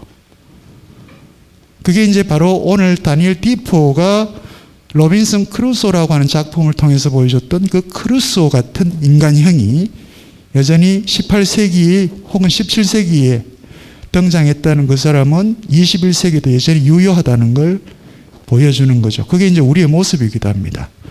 그런 의미에서 이 작품은 21세기를 살고 있는 저희들에게는 다시 한 번 더 어떻게 살 것인가라고 하는 부분에 대해서는 하나의 메시지를 주는 작품이라고도 생각해도 좋을 것 같습니다. 자, 그런 얘기를 전체적으로 작가 소개, 그리고 줄거리 소개, 그리고 현재적 의미 등등으로 해서 여러분들에게 아주 명료하게 잘 설명을 해 주셨습니다. 자, 그럼에도 불구하고 여러분들은 오늘 이 내용에 대해서 많은 또 생각을 갖고 계시리라 생각을 하고요. 그래서 지금부터 아주 자연스럽게 질문을 주시고 답변을 받으셔도 될 것 같습니다. 이런저런 어떤 질문도 가능합니다. 질문 주시고 좋은 답변 받으시기 바랍니다. 예, 우리 선생님. 예, 교수님의 강의 깊이 감사드립니다. 금방 사회자님 말씀처럼 정말 명료하게 하나부터 열까지 설명을 잘 해주셨기 때문에 특별히 질문 드릴 건 없는데, 그래도 또 일반 시민 입장에서 한두 가지 질문 드리고 싶습니다. 첫 번째는 사실 오늘 교수님 말씀을 안 들었으면은 로빈슨 크루소는 저희 어렸을 때 불굴의 의지를 가진 그런 인간형으로 평생 아마 그렇게 기억에 남았을 겁니다.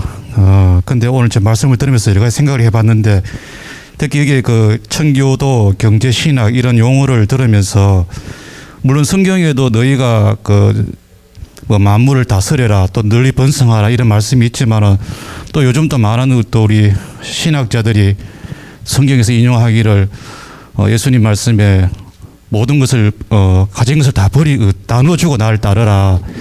또 너희가 그 심령이 가난하고 또 가난해야 천국이 너희 것이다. 그런 얘기를 하는데, 결국에는 이 종교라는 것이 시대의 그 흐름에 너무 맞추어가는 그런 경향이 어느 시대에는 좀 있지 않았나 하는 그게 첫 번째 질문입니다. 좀 다른 이야기지만 요즘 러시아 같은 데 보면은 뉴스 같은 거 보면 러시아 정교회가 아주 러시아 푸틴이라든지 이런 사람들에게 그렇게 아주 기독교 그리스도교 정신을 벗어나는 그런 행위를 많이 한다고 하는데, 거기에 대해서 교수님 생각을 한번 여쭤보시고요. 두 번째는 제가 학교 다닐 때 우리나라로 치면은 표본실의 청개구리가 우리나라의 최초의 현대 근대 소설이다, 그런 이제 얘기를 들었습니다. 그래 오늘 또 이거 들으면서 근대라는 개념이 잡히는데, 저희 일반 시민들 입장에서는 근대, 모더니즘, 또 지금은 포스트 모더니즘 이런 말을 많이 쓰는데, 그럼에도 불구하고 또 어떤 사람은 우리는 아직 근대 이르지 못했다, 또 그런 말도 하는데, 거기에 대해서 교수님은 우리 현대는 지금 모더니즘, 포스트 모더니즘 어디 몇 점에 지금 우리가 있다고 생각하시는지 한번 여쭙고 싶습니다. 일반적인 시민의 질문이 아닙니다. 전문가의 질문입니다. 아주 어려운 질문입니다.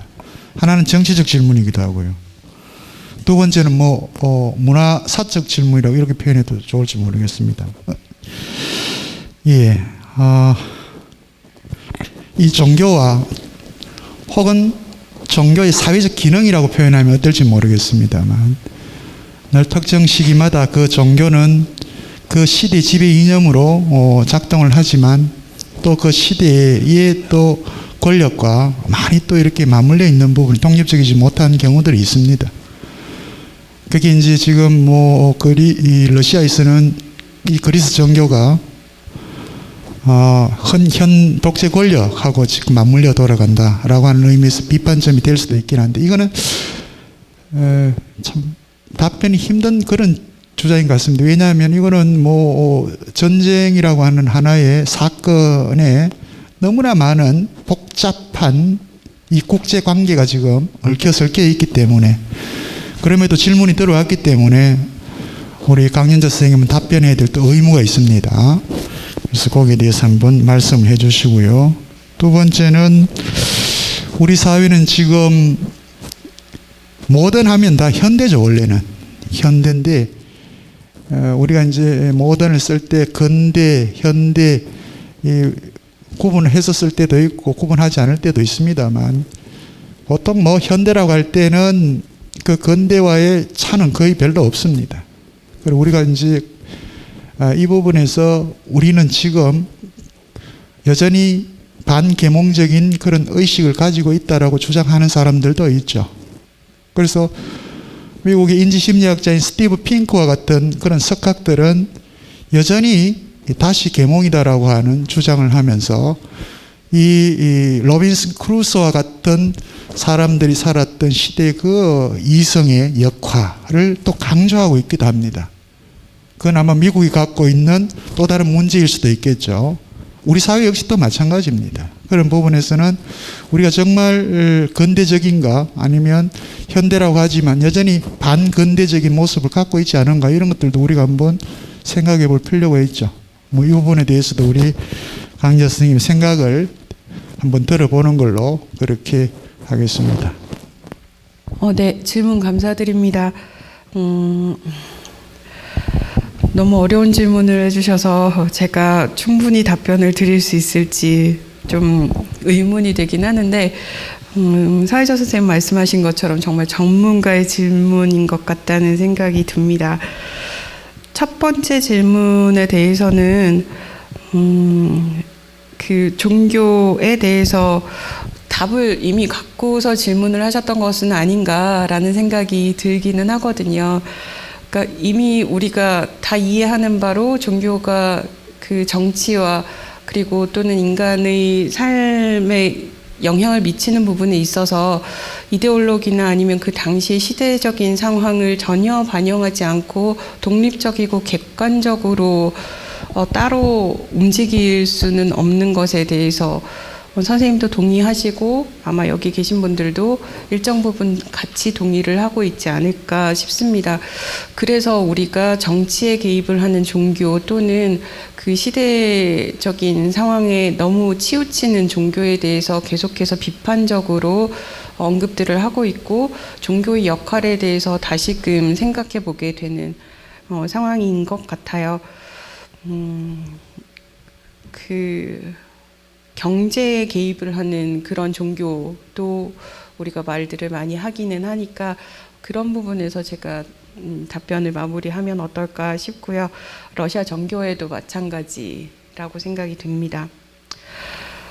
그리고 그 표본실의 청개구리도 아까 말씀을 하시기는 하셨었는데 제가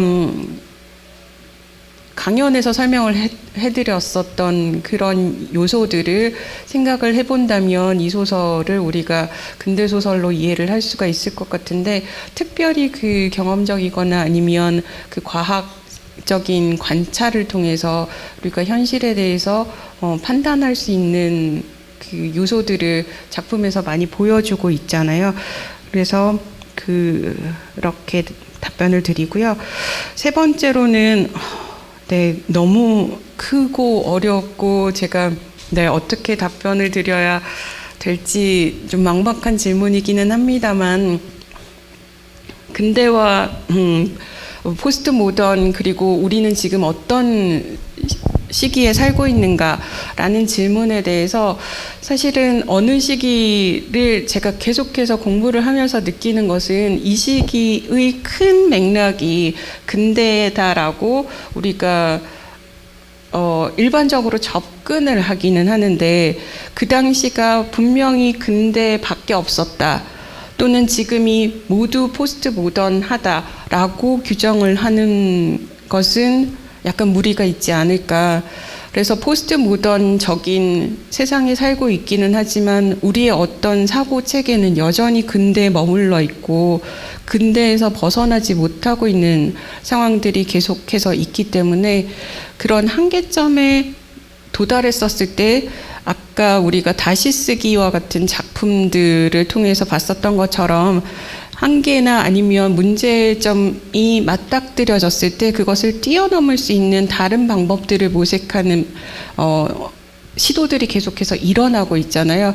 그래서 저는 우리 사회가 우리가 아직도 근대에 머물러 있다 또는 근대를 벗어난 적이 없다라고 얘기를 할 수는 없을 것 같다라는 애매모호한 답변을 드리면서 마무리를 하려고 합니다. 예, 혹시 충분한 답변이 됐습니까? 예, 고맙습니다. 예, 또 다른 질문 이어가도록 하겠습니다. 예, 제일 뒤쪽에 계신 선생님. 교수님 강의 잘 들었습니다. 끝에 설명하는 것 중에 저는 어떤 느낌의 로빈슨이 제가 아버지 말 안 듣고 하다가 혼났다. 그게 이제 선악과 아담의 애플하고 닮았다. 그런데 그 말씀하는데 하나 더 연상되는 게 부처님이 분별심을 하지 마라 그런데 그거하고 선악과하고 닮았나. 그리고 예수님하고 부처님이 서로 컨닝했나. 제가 이런 생각을 한번 해봤습니다. 그러고 이제 전체 말씀하시는 같은 소설이라도 그 시대적 배경, 철학적 이데올로기, 여러 가지가 이제 변하고 인간에 대한 평가도 변하고 하는데 지금까지 이래 보면 예를 들어 과거 같으면은 남존 여비에서 남자가 주도권을 쥐었다고 요새는 여자가 또 더 힘을 가지나 하다가 싸우다가 아니면 불평등한 사회인데 이제 평등 부자유 하다가 자유로 가는 이게 이제 어떤 방향성이 있을 것 같은데 예를 들어 옛날에 어떤 사람 해겔의 정반합 이러하면은 그럼 앞으로 500년, 1000년 뒤에 가면은 남녀 평등이 지금은 당연한 과제로 이제 인식하는데 어느 시점 가면은 남녀 평등 아니다 이런 시점도 올 건지 자유보다는 어느 정도 통제된 자유가 그게 맞다 이런 생각을 가질 건지 아니면 끝없이 어떤 방향으로 나아갈 건지 그게 좀 궁금합니다. 이제는 또 우리 강연자 선생님한테 예언자적 다시 우리는 유대로 넘어가겠습니다. 선지자의 모습으로 답변을 한번 주시는 것도 괜찮을 것 같습니다. 예수님도 선지자였으니까요. 예. 답변 가능하겠습니까? 어떤 방향으로 갈 것 같아요? 문명론적 입장입니다.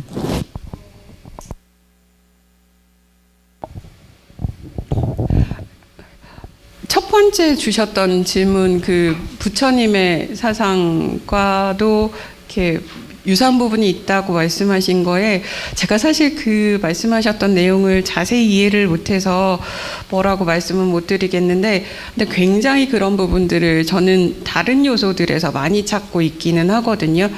특히 문학 작품보다도 심리학적인 부분에서 서양에서 얘기를 하는 약간 일단 말씀을 드리고 여러분들께 정리를 맡겨버려야 될 것 같은 생각이 들긴 하는데 문학 작품에서는 너무나 이 기독교적인 세계관이 확고하게 드러나 있는 부분들이 많이 있어서 불교의 사상과 유사하다는 것을 발견은 할 수가 있지만 아주 밀접하게 관련이 되어 있다는 느낌을 크게 받았었던 적은 사실은 없었던 것 같기는 해요. 그런데 심리학적인 요소들을 저희가 문학을 공부하면서 계속해서 많이 살펴보게 되고 연결시키는 부분들도 많이 있는데 정신분석학이나 이런 부분들 말고 최근에 나오는 마음챙김이나 이런 치유 같은 사상들은 흔히 말하는 그런 정신 분석적인 철학적인 배경이 마치 서양의 기본적인 사상을 배경으로 태동이 됐다고 믿는 사람들이 많은 것 같긴 한데 저는 오히려 불교의 사상에 굉장히 기반을 많이 두고 있는 것이 아닌가라고 생각이 들 정도로 연결 지점들을 많이 보긴 하거든요. 그래서 말씀하신 것처럼 유사한 점이 분명히 있을 거라고 생각을 합니다. 두 번째로는 어느 방향으로 갈 것인가. 네. 사실은 던지신 질문이 제가 공부를 하면서 늘 품고 있는 질문이어서 그런 고민들을 같이 나눌 수는 있을 것 같은데 어떤 방향으로 갈지를 말씀은 못 드릴 것 같아요. 왜냐하면 우리가 인간이 같은 누가 누구를 지배하거나 권력 구조 안에 들어가 있는 것을 계속해서 깨트리려는 노력들이 사회 곳곳에서 많이 일어나고 있잖아요. 그런데 저의 의문은 항상 이 구조가 흐트러지게 되면 늘 균형 잡혀 있는 밸런스의 상황으로 오래 유지되는 것은 매우 힘든 것 같다는 거예요. 그래서 늘 밸런스를 아주 잠깐 유지하는 듯 보이다가도 다시 또 예전 상태로 돌아가거나 또다시 그 밸런스를 유지하려고 여러 측면에서 노력을 하는, 그래서 제가 생각하는 그런 답변은 늘 균형이 맞춰진 상태로 가지 않는 것이 인간의 본성 내지는 우리의 습성인 것 같고요.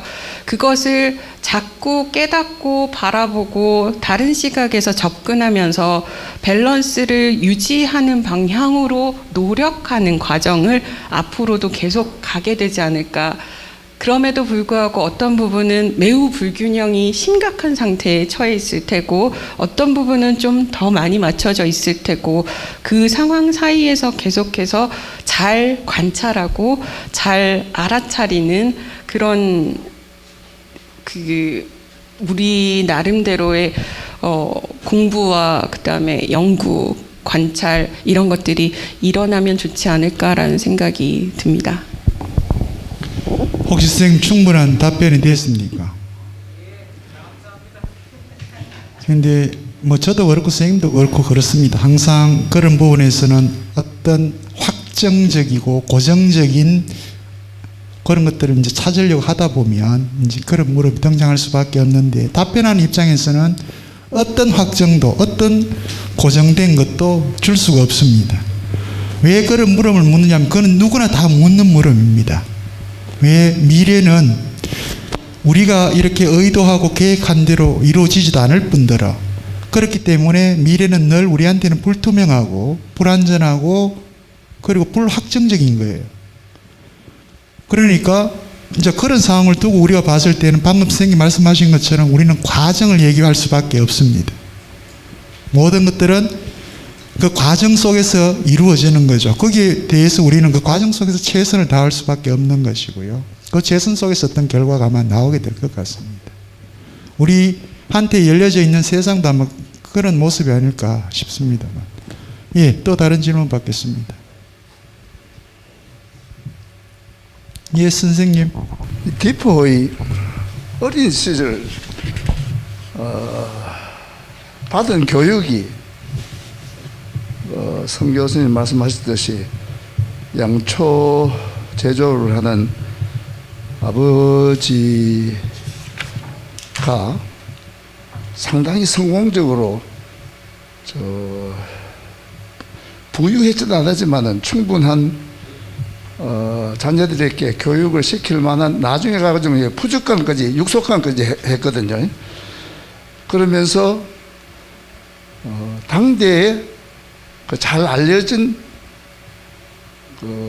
목사님 한 분을 개인적으로 보내서 교육을 받았다고 돼요. 그 양반이 찰스 몰턴이라는 사람, 이 양반이 미국에 건너가가지고 하버드가 칼리지라는 대학을 만들 때에 부총장 한 분입니다. 그러면 그때의 그 영향이 이름도 그만 포에서 디프로 바꿔보고 자기 조상인 그 프라망을 강조하면서, 그럼 그 당시에 그 종교가 국교크면 뭐 전부 로만 캐톨릭인데 거기에 또 반대해가지고 비국교도로 나서서, 그러면 이러한 교육이 이제 대라고 보면 가장 그 글이 명료하고 단순하면서 쉽게 썼다. 그럼 쉽게 썼다 하는 건 어디로 올라가느냐? 조금 전에 말씀드린 그 찰스 몰턴의 그 양반이 목사였는데 그 영향이 크지 않겠느냐? 왜? 성서에서 배운 스타일로. 그러면 이러한 배경을 가진 작가가 작품도 상당히 많이 썼는데도 우리가 흔히 알고는 크루소 하면은 그만 데포 하면은 크루소로 알려져 있잖아요. 이러한 작품이 틀림없이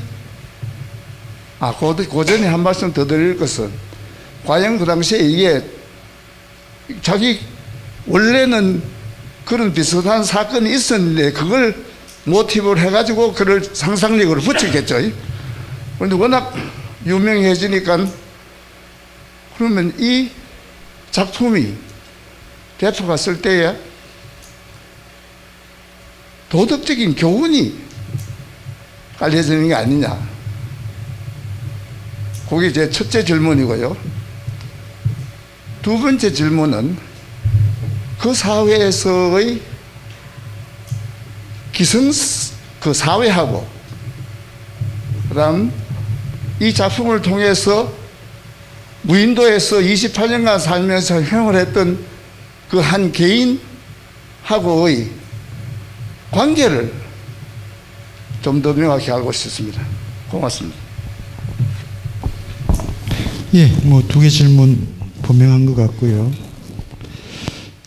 이 작품이 일종의 우리한테 줄 수 있는 도덕적인 교훈이 있다면 이 작품을 통해서 우리는 어떤 교훈을 얻을 수 있을까라고 하는 물음인 것 같고요. 두 번째는 당시 영국의 기존 사회 질서, 사회죠. 그 사회와 28년간 무인도에서 생활하다가 돌아온 그 개인, 이 개인과 사회 관계가 어떻게 설정되는지, 관계가 어떻게 형성되는지 이 부분과 관련해서 한번 답변을 주시면 좋겠습니다. 네. 한 가지 더 여쭤보고 싶은 게 그 도덕적인 교훈에 대해서 말씀하실 때 당시에 살았었던 사람들에 대한 것일까요? 아니면 지금 저희가 얻을 수 있는 교훈을 말씀하시는 것이었을까요? 네. 당시에 돌아가서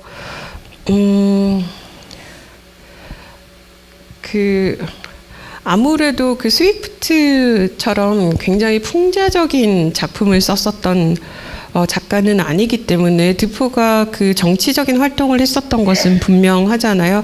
그런데 그 정치적인 활동이라는 것이 그 당시 영국의 국교도에 대해서 국교도가 갖고 있었던 그 종교적인 성향, 아까 잠깐 얘기 나왔었던 것처럼 그것이 정치나 아니면 왕의 그 개인적인 야심, 야망, 욕망 같은 것들과 연결되어서 국교도를 자신의 정권을 유지하거나 권력을 행사하는데 이용했었던 부분들에 대한 일반 그 시민들의 반발심은 굉장히 컸었기 때문에 그런 정치적인 성향이 발현이 돼서 팸플릿을 쓰고 출판을 했었던 것으로 이해가 되고, 이 작품 자체에서는 당시의 사람들에게 줄 수 있었던 교훈이라고 하는 것은 그 청교적인 그 세계관, 신에 대한 신의 섭리에 대해서 더 잘 알게 하고 그것을 받아들이고 따라가게끔 하는 그런 교훈들을 사람들이 받지 않았을까라는 생각이 듭니다. 그리고 그것 때문에 당시에는 그런 시대적인 사고가 팽배했었잖아요. 청교도적인 사고를 하게 되고 그 삶을 따라갔었을 때 굉장히 그 신 앞에서 부끄럽지 않고 그다음에 오만하지 않고 겸손하게 살아가는 그 성실한 일반인들의 모습을 보여주는 경향이 짙었었던 것 같아요. 그래서 그런 얘기를 할 수 있을 것 같고요. 그다음에 기성사회에서는 그런 의미에서 본다면 이 작품이 인기를 많이 얻었었던 것이 이 중산층이 공유하고 있었던 세계관, 그리고 그것을 통해서 궁극적으로 이루어내고자 했었던 경제적인 부와 그 안에서의 삶을 반영하고 있었던 작품은 아니었을까라는 생각을 합니다. 그래서 만약에 드포가 그 당시의 세계에 대해서 좀 더 비판적인 입장으로 그 종을 대하는 것이나 아니면 자연을 장악하고 정복하는 관점에 대한 다른 사고를 보여줬었다면 오히려 기성 세계와는 좀 상반되고 충돌하는 부분이 있었을 것 같기는 한데, 이 부분에서는 당시에 그 중산층 백인 계급이 가지고 있었던 그 다른 종족 또는 식민지를 지배할 때, 특히 해상에서의 해적들을 다루는 방법이나 무역할 때의 방법들에 대해서는 드포가 당시의 시대상을 어느 정도 반영하고 있었던 것이라고 저는 생각을 하거든요. 답변이 됐을까요? 똑같은 말을 반복하는 것이었을까요? 근데 우리 김봉수 선생님도 아시죠? 그때 당시에는 영국의 국교회가 성공회이지만 실제 이 성공회는 로마 카톨릭의 형식과 절차를 뭐 거의 대부분 다 따르는 그런 종교였다면, 실제 루터 종교개혁 이후에 영구를 건너갔던 이 개신교들, 이제 우리는 청교도들로 이제 이렇게 많이 얘기를 하지만 국교회에 소속되지 않은 비국교 기독교가 상당히 많죠. 그리고 18세기가 되면 그들은 영국에서 견디지를 못하기 때문에 미국으로 많이 가게 되고요. 그때 이제 일어났던 게 존 웨슬리와 같은 사람 등등에서 이루어진 복음주의 각성운동이 또 일어나게 되고, 실제 그게 미국 지금 현재 종교계를 지배하고 있고 한국은 또 이제 오게 되는 이런 과정을 밟습니다만, 당시 국교회였던 성공회에서는 굉장히 계급 차별적이었습니다.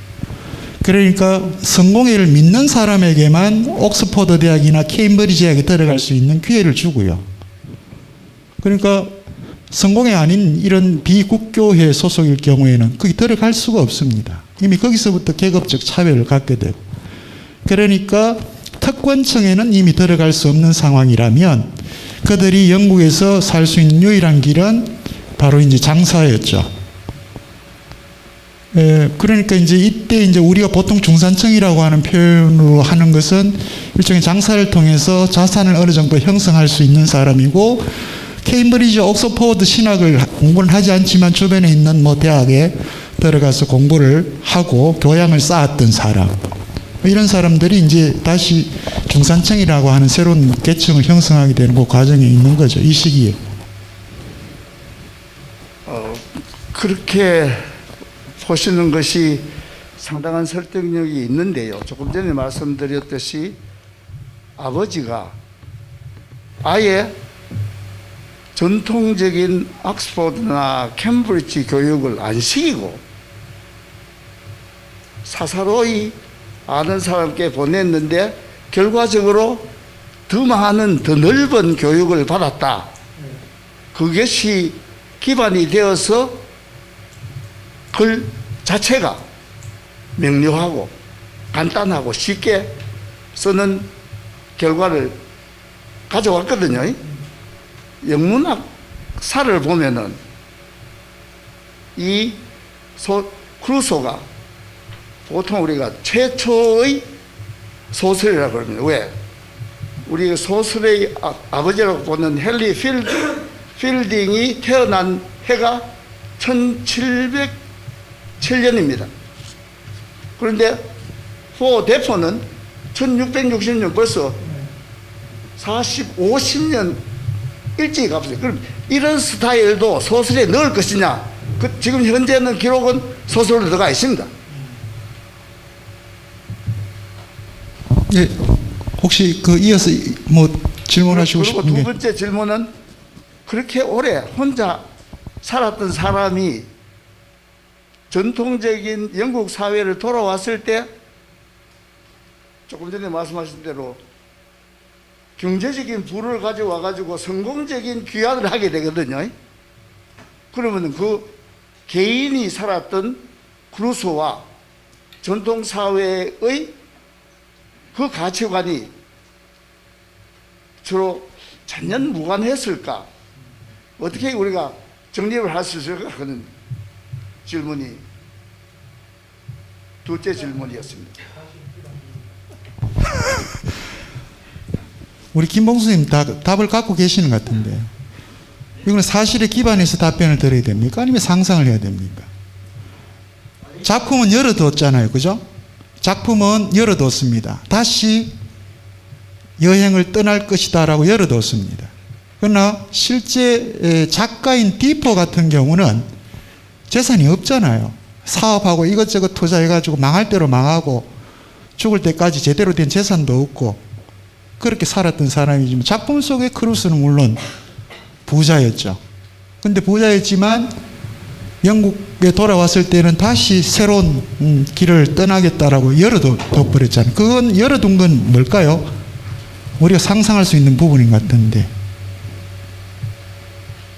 이거는 저희들이 상상해야 될 것 같습니다. 왜 또다시 그 막대한 부를 보유했는데도 불구하고 다시 그 영국 사회에 정착하지 않고 길을 또 나서려고 하는가 하는 부분입니다. 이건 혹시 선생님 답변이 가능할까요? 이런 상황이면? 답변을 저 대신에 너무 잘해주셔서 그 열린 결말을 우리가 생각을 해볼 때 부를 축적을 했음에도 불구하고 처음부터 그 부를 축적하는 것에 대해서 그것을 그냥 유지하고 중산계급으로서 사는 것에 대해서는 크루소는 계속해서 불만을 품고 있었다고 봐야 할까요? 계속해서 모험을 떠나는 것에 본인을 더 기울이게 되잖아요. 그러니까 부를 축적하는 것과 별개로 이 사회에서 적응하지 못하는 삶으로 우리가 이해를 할 수도 있을 것 같기는 합니다만, 근데 또 한편으로는 당시의 사고 체계를 벗어나는 거는 하지 못하는 고선상에 있다고 봐야 할 것 같아요. 특히 아마 종교의 관계에서 그런 것 같아요. 그죠? 그 질서를 벗어나지 못하는. 그런데 또 다른 한편으로 이 작품에서 등장하는 것 중에 하나가 이게 이제 현대적일 수 있는데 아마 그게 20세기의 실존주의 철학이라고 하는 것이 등장하는 계기가 될 수도 있지 않을까 저는 그렇게 생각하는데 로빈슨 크루소는 그렇게 신에 대해서 기도를 하고 아주 독실한 신앙인의 모습 자세를 보이지만 또 끊임없이 한편으로는 이 두려워하거든요. 새로운 것에 대해서 공포를 느끼고 아직 알려지지 않은 것에 대해서 불투명한 것에 대해서 불확실한 것에 대해서 늘 그 두려움과 공포를 가지고 그러면서 또다시 신에게 돌아가고 이런 과정들을 보여주는 거거든요. 현실에 우리는 그렇지 않은가요? 우리도 지금 현실을 살아가면서 늘 불안하잖아요. 이거는 뭐 우리 원장님께서 잘 아시는 하이데거 같은 철학자가 이야기했던 그 인간의 근본 기분입니다. 이건 내가 물리적으로 어떤 공포를 느낄 때하고 다른 문제죠. 우리 인간이라고 해서 근본적으로 이런 기분을 갖고 살아가고 있다. 죽을 때까지. 바로 그 죽음이라고 하는 인간이 결코 극복할 수 없는 한계 상황이 있기 때문에 그 죽음에 대한 두려움, 공포, 뭐 이런 것들이 우리 인간을 휩싸고 있는 일종의 불안이다. 이렇게 이제 주장을 하긴 합니다만, 로빈슨 크루소 작품에서 저는 그런 것에 대한 불안, 두려움이 크루소한테도 그대로 있다라고 하는 그런 걸 느끼면 저도 받긴 했었습니다. 예. 또 다른 질문 있으면 받겠습니다. 예, 선생님.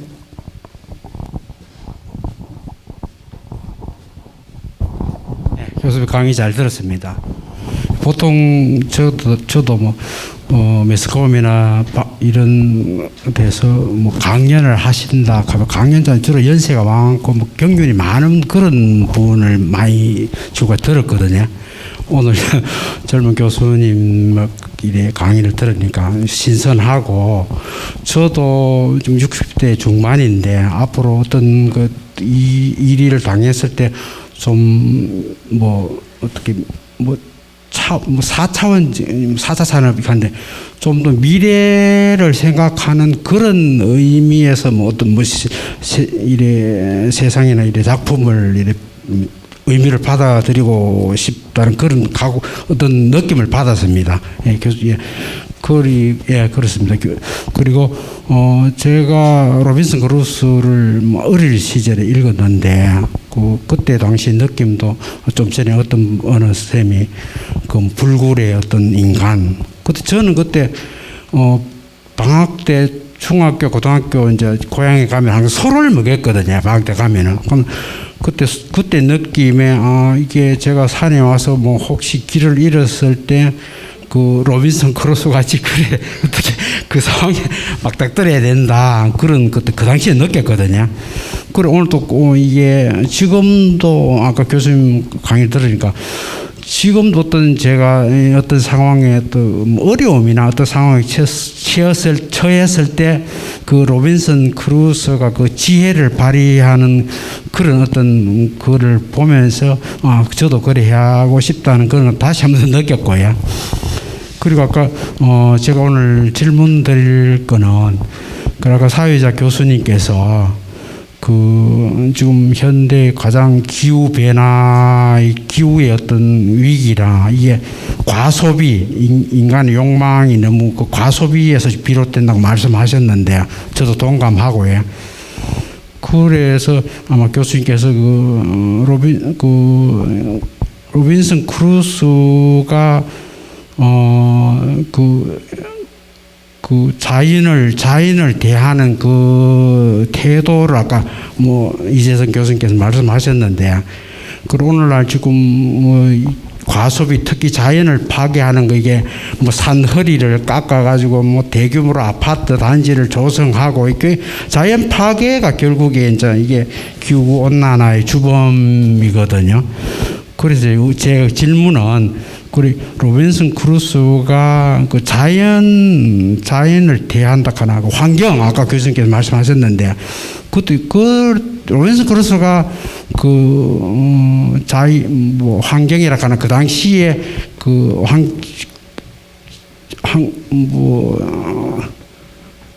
생활이 오늘날 자연 파괴하고 연관을 지어서 그때 생각 한번 말씀해 주시면 그래.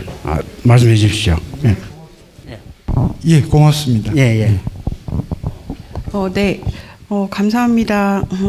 좋은 말씀 잘 들었습니다. 제가 여기 와서 그 선생님들, 여러분들께서 말씀해 주시는 것에 굉장히 많은 생각을 더 하게 되는 것 같은데요. 우선 제가 보는 그 크루소는 아무래도 그 18세기에 있었던 작가의 생각의 틀 안에서 보게 되는 것 같기는 해요. 그런데 그 당시에 있었던 삶이라는 것이 이제 산업혁명이 일어나고 과학이 발전하고 우리가 그동안 알지 못했었던 자연의 현상들을 정말 이해할 수 있게 되는 상황을 눈앞에서 펼쳐 보이는 거잖아요. 그러니까 장악할 수 있다는 인간의 욕망은 점점 더 커질 수밖에 없었던 것 같고 그것이 더 일어나게 되면 될수록 자연과 과학이라는 것을 인간에게 유용하게 쓸 수 있을 것 같다는 믿음이 분명히 있었을 것 같습니다. 그런데 그것 때문에 당시에 그 자연을 대하는 태도가 로빈슨 크루소에게서 보이는 것 같고요. 그 틀 안에서 저는 크루소가 맞게끔 행동을 했었던 걸로 그려졌었던 것 같아요. 그런데 이제 와서 우리가 되돌이켜 봤었을 때 이런 태도가 무조건 옳은 것이냐, 인간이 더 편리하고 우리에게 더 좋은 환경이나 편안한 세상을 만들어준다고 해서 무조건 이쪽으로 갈 것인가라는 생각을 할 때는 의문이 드는 것이 사실이죠. 그래서 비판적인 시각이 나올 수밖에 없는 것이고 좀 확장해서 좀 과할 수도 있기는 하지만 제가 최근에 제일 우려하는 것 중에 하나는 특별히 그 인간 향상과 같은 과학적인 개발들을 많이 하고 있잖아요. 뭐 우주로 간다거나 너무 좋은 일이고, 에너지 개발을 하는 것도 너무 좋은 일이고, 그리고 그런 좋은 일들 한편의 과학적인 이런 우리가 할 수 있다고 믿는 것들에서 우리의 신체를 어디까지 향상시킬 수 있을 것인가를 생각을 해볼 때 전 그 부분이 정말로 두려운 부분이거든요. 지금 로빈슨 크루소가 했었던 그런 행동들이 당시에는 아무런 문제 없이 받아들여질 수 있었겠지만, 지금에 와서 봤었을 때는 이런 사고와 행동 정책들이 지구 온난화와 이 인간이 지구에서 더 이상 살지 못하는 파괴적인 결과까지 이루어 나오게 했다고 믿을 때, 우리가 지금 앞으로 나아가야 되는 방향에 대해서 좀 더 고민하고 좀 더 주저하고 더 안 된다고 말을 할 수 있는 목소리를 높여야 되지 않을까라는 생각을 해봅니다.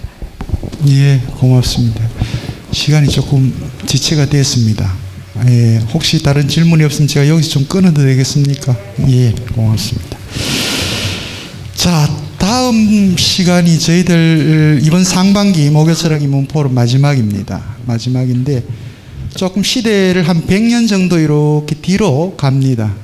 이 작품은 1813년에 나왔던 작품입니다. 제인 오스틴의 오만과 편견이라고. 뭐 우리 시민 여러분들은 다 읽었죠. 다 뭐 아시는 얘기입니다. 말 그대로 부잣집 도련님과 아주 똑똑하고 맹랑한 그 서민층의 아가씨가 벌이는 낭만적인 사랑 얘기입니다. 근데 단순한 사랑 얘기가 아닌 이유가 있죠. 그죠? 이 오만과 편견이 우리에게 또 아주 불후의 고전으로 남아있는 이유이기도 합니다. 이거는 윤지관 교수님을 통해서 우리가 한번 확인하는 시간을 갖도록 하고, 혹시 뭐 두꺼운 소설이긴 합니다만 관심이 있으신 분들은 한번 읽고 오시면 이해하는 데 더 도움이 될 거고요. 아마 저희 오상택 선생님 자료집은 여러분들한테 아마 다 보냈을 거라고 생각을 합니다. 자료집이라도 한번 읽고 그렇게 오시면 좋을 것 같습니다. 자, 오늘 최초의 근대소설 로빈슨 크루소의 작품을 아주 명약관하게 여러분들에게 분석해서 설명해 주신 우리 이화여대 성정혜 교수님께 여러분 큰 격려의 박수 한번 부탁을 드립니다. 근데 아까 우리 시민 여러분께서 했습니다만, 보통 인문학 강의를 하면 나이 지긋이 드신 어르신들이 와서 이렇게 말씀하시는 거라고 생각을 하시는데, 우리는 그런 상식을 깨는 목요 철학원입니다. 예, 우리는 항상 상식을 깹니다. 예. 그래서 더 젊고 유능하고 학문 연구를 열심히 하시는 좋은 분들을 모시고 여러분들하고 함께 얘기를 나누려고 합니다. 예, 날씨가 무덥습니다. 아까 원장님 말씀하신 것처럼 여러분들 건강에 유념하시고요. 다음 마지막 목요철학 인문 포럼 때도 오늘처럼 건강한 모습으로 만날 수 있도록 하겠습니다. 안녕히 돌아가십시오. 고맙습니다.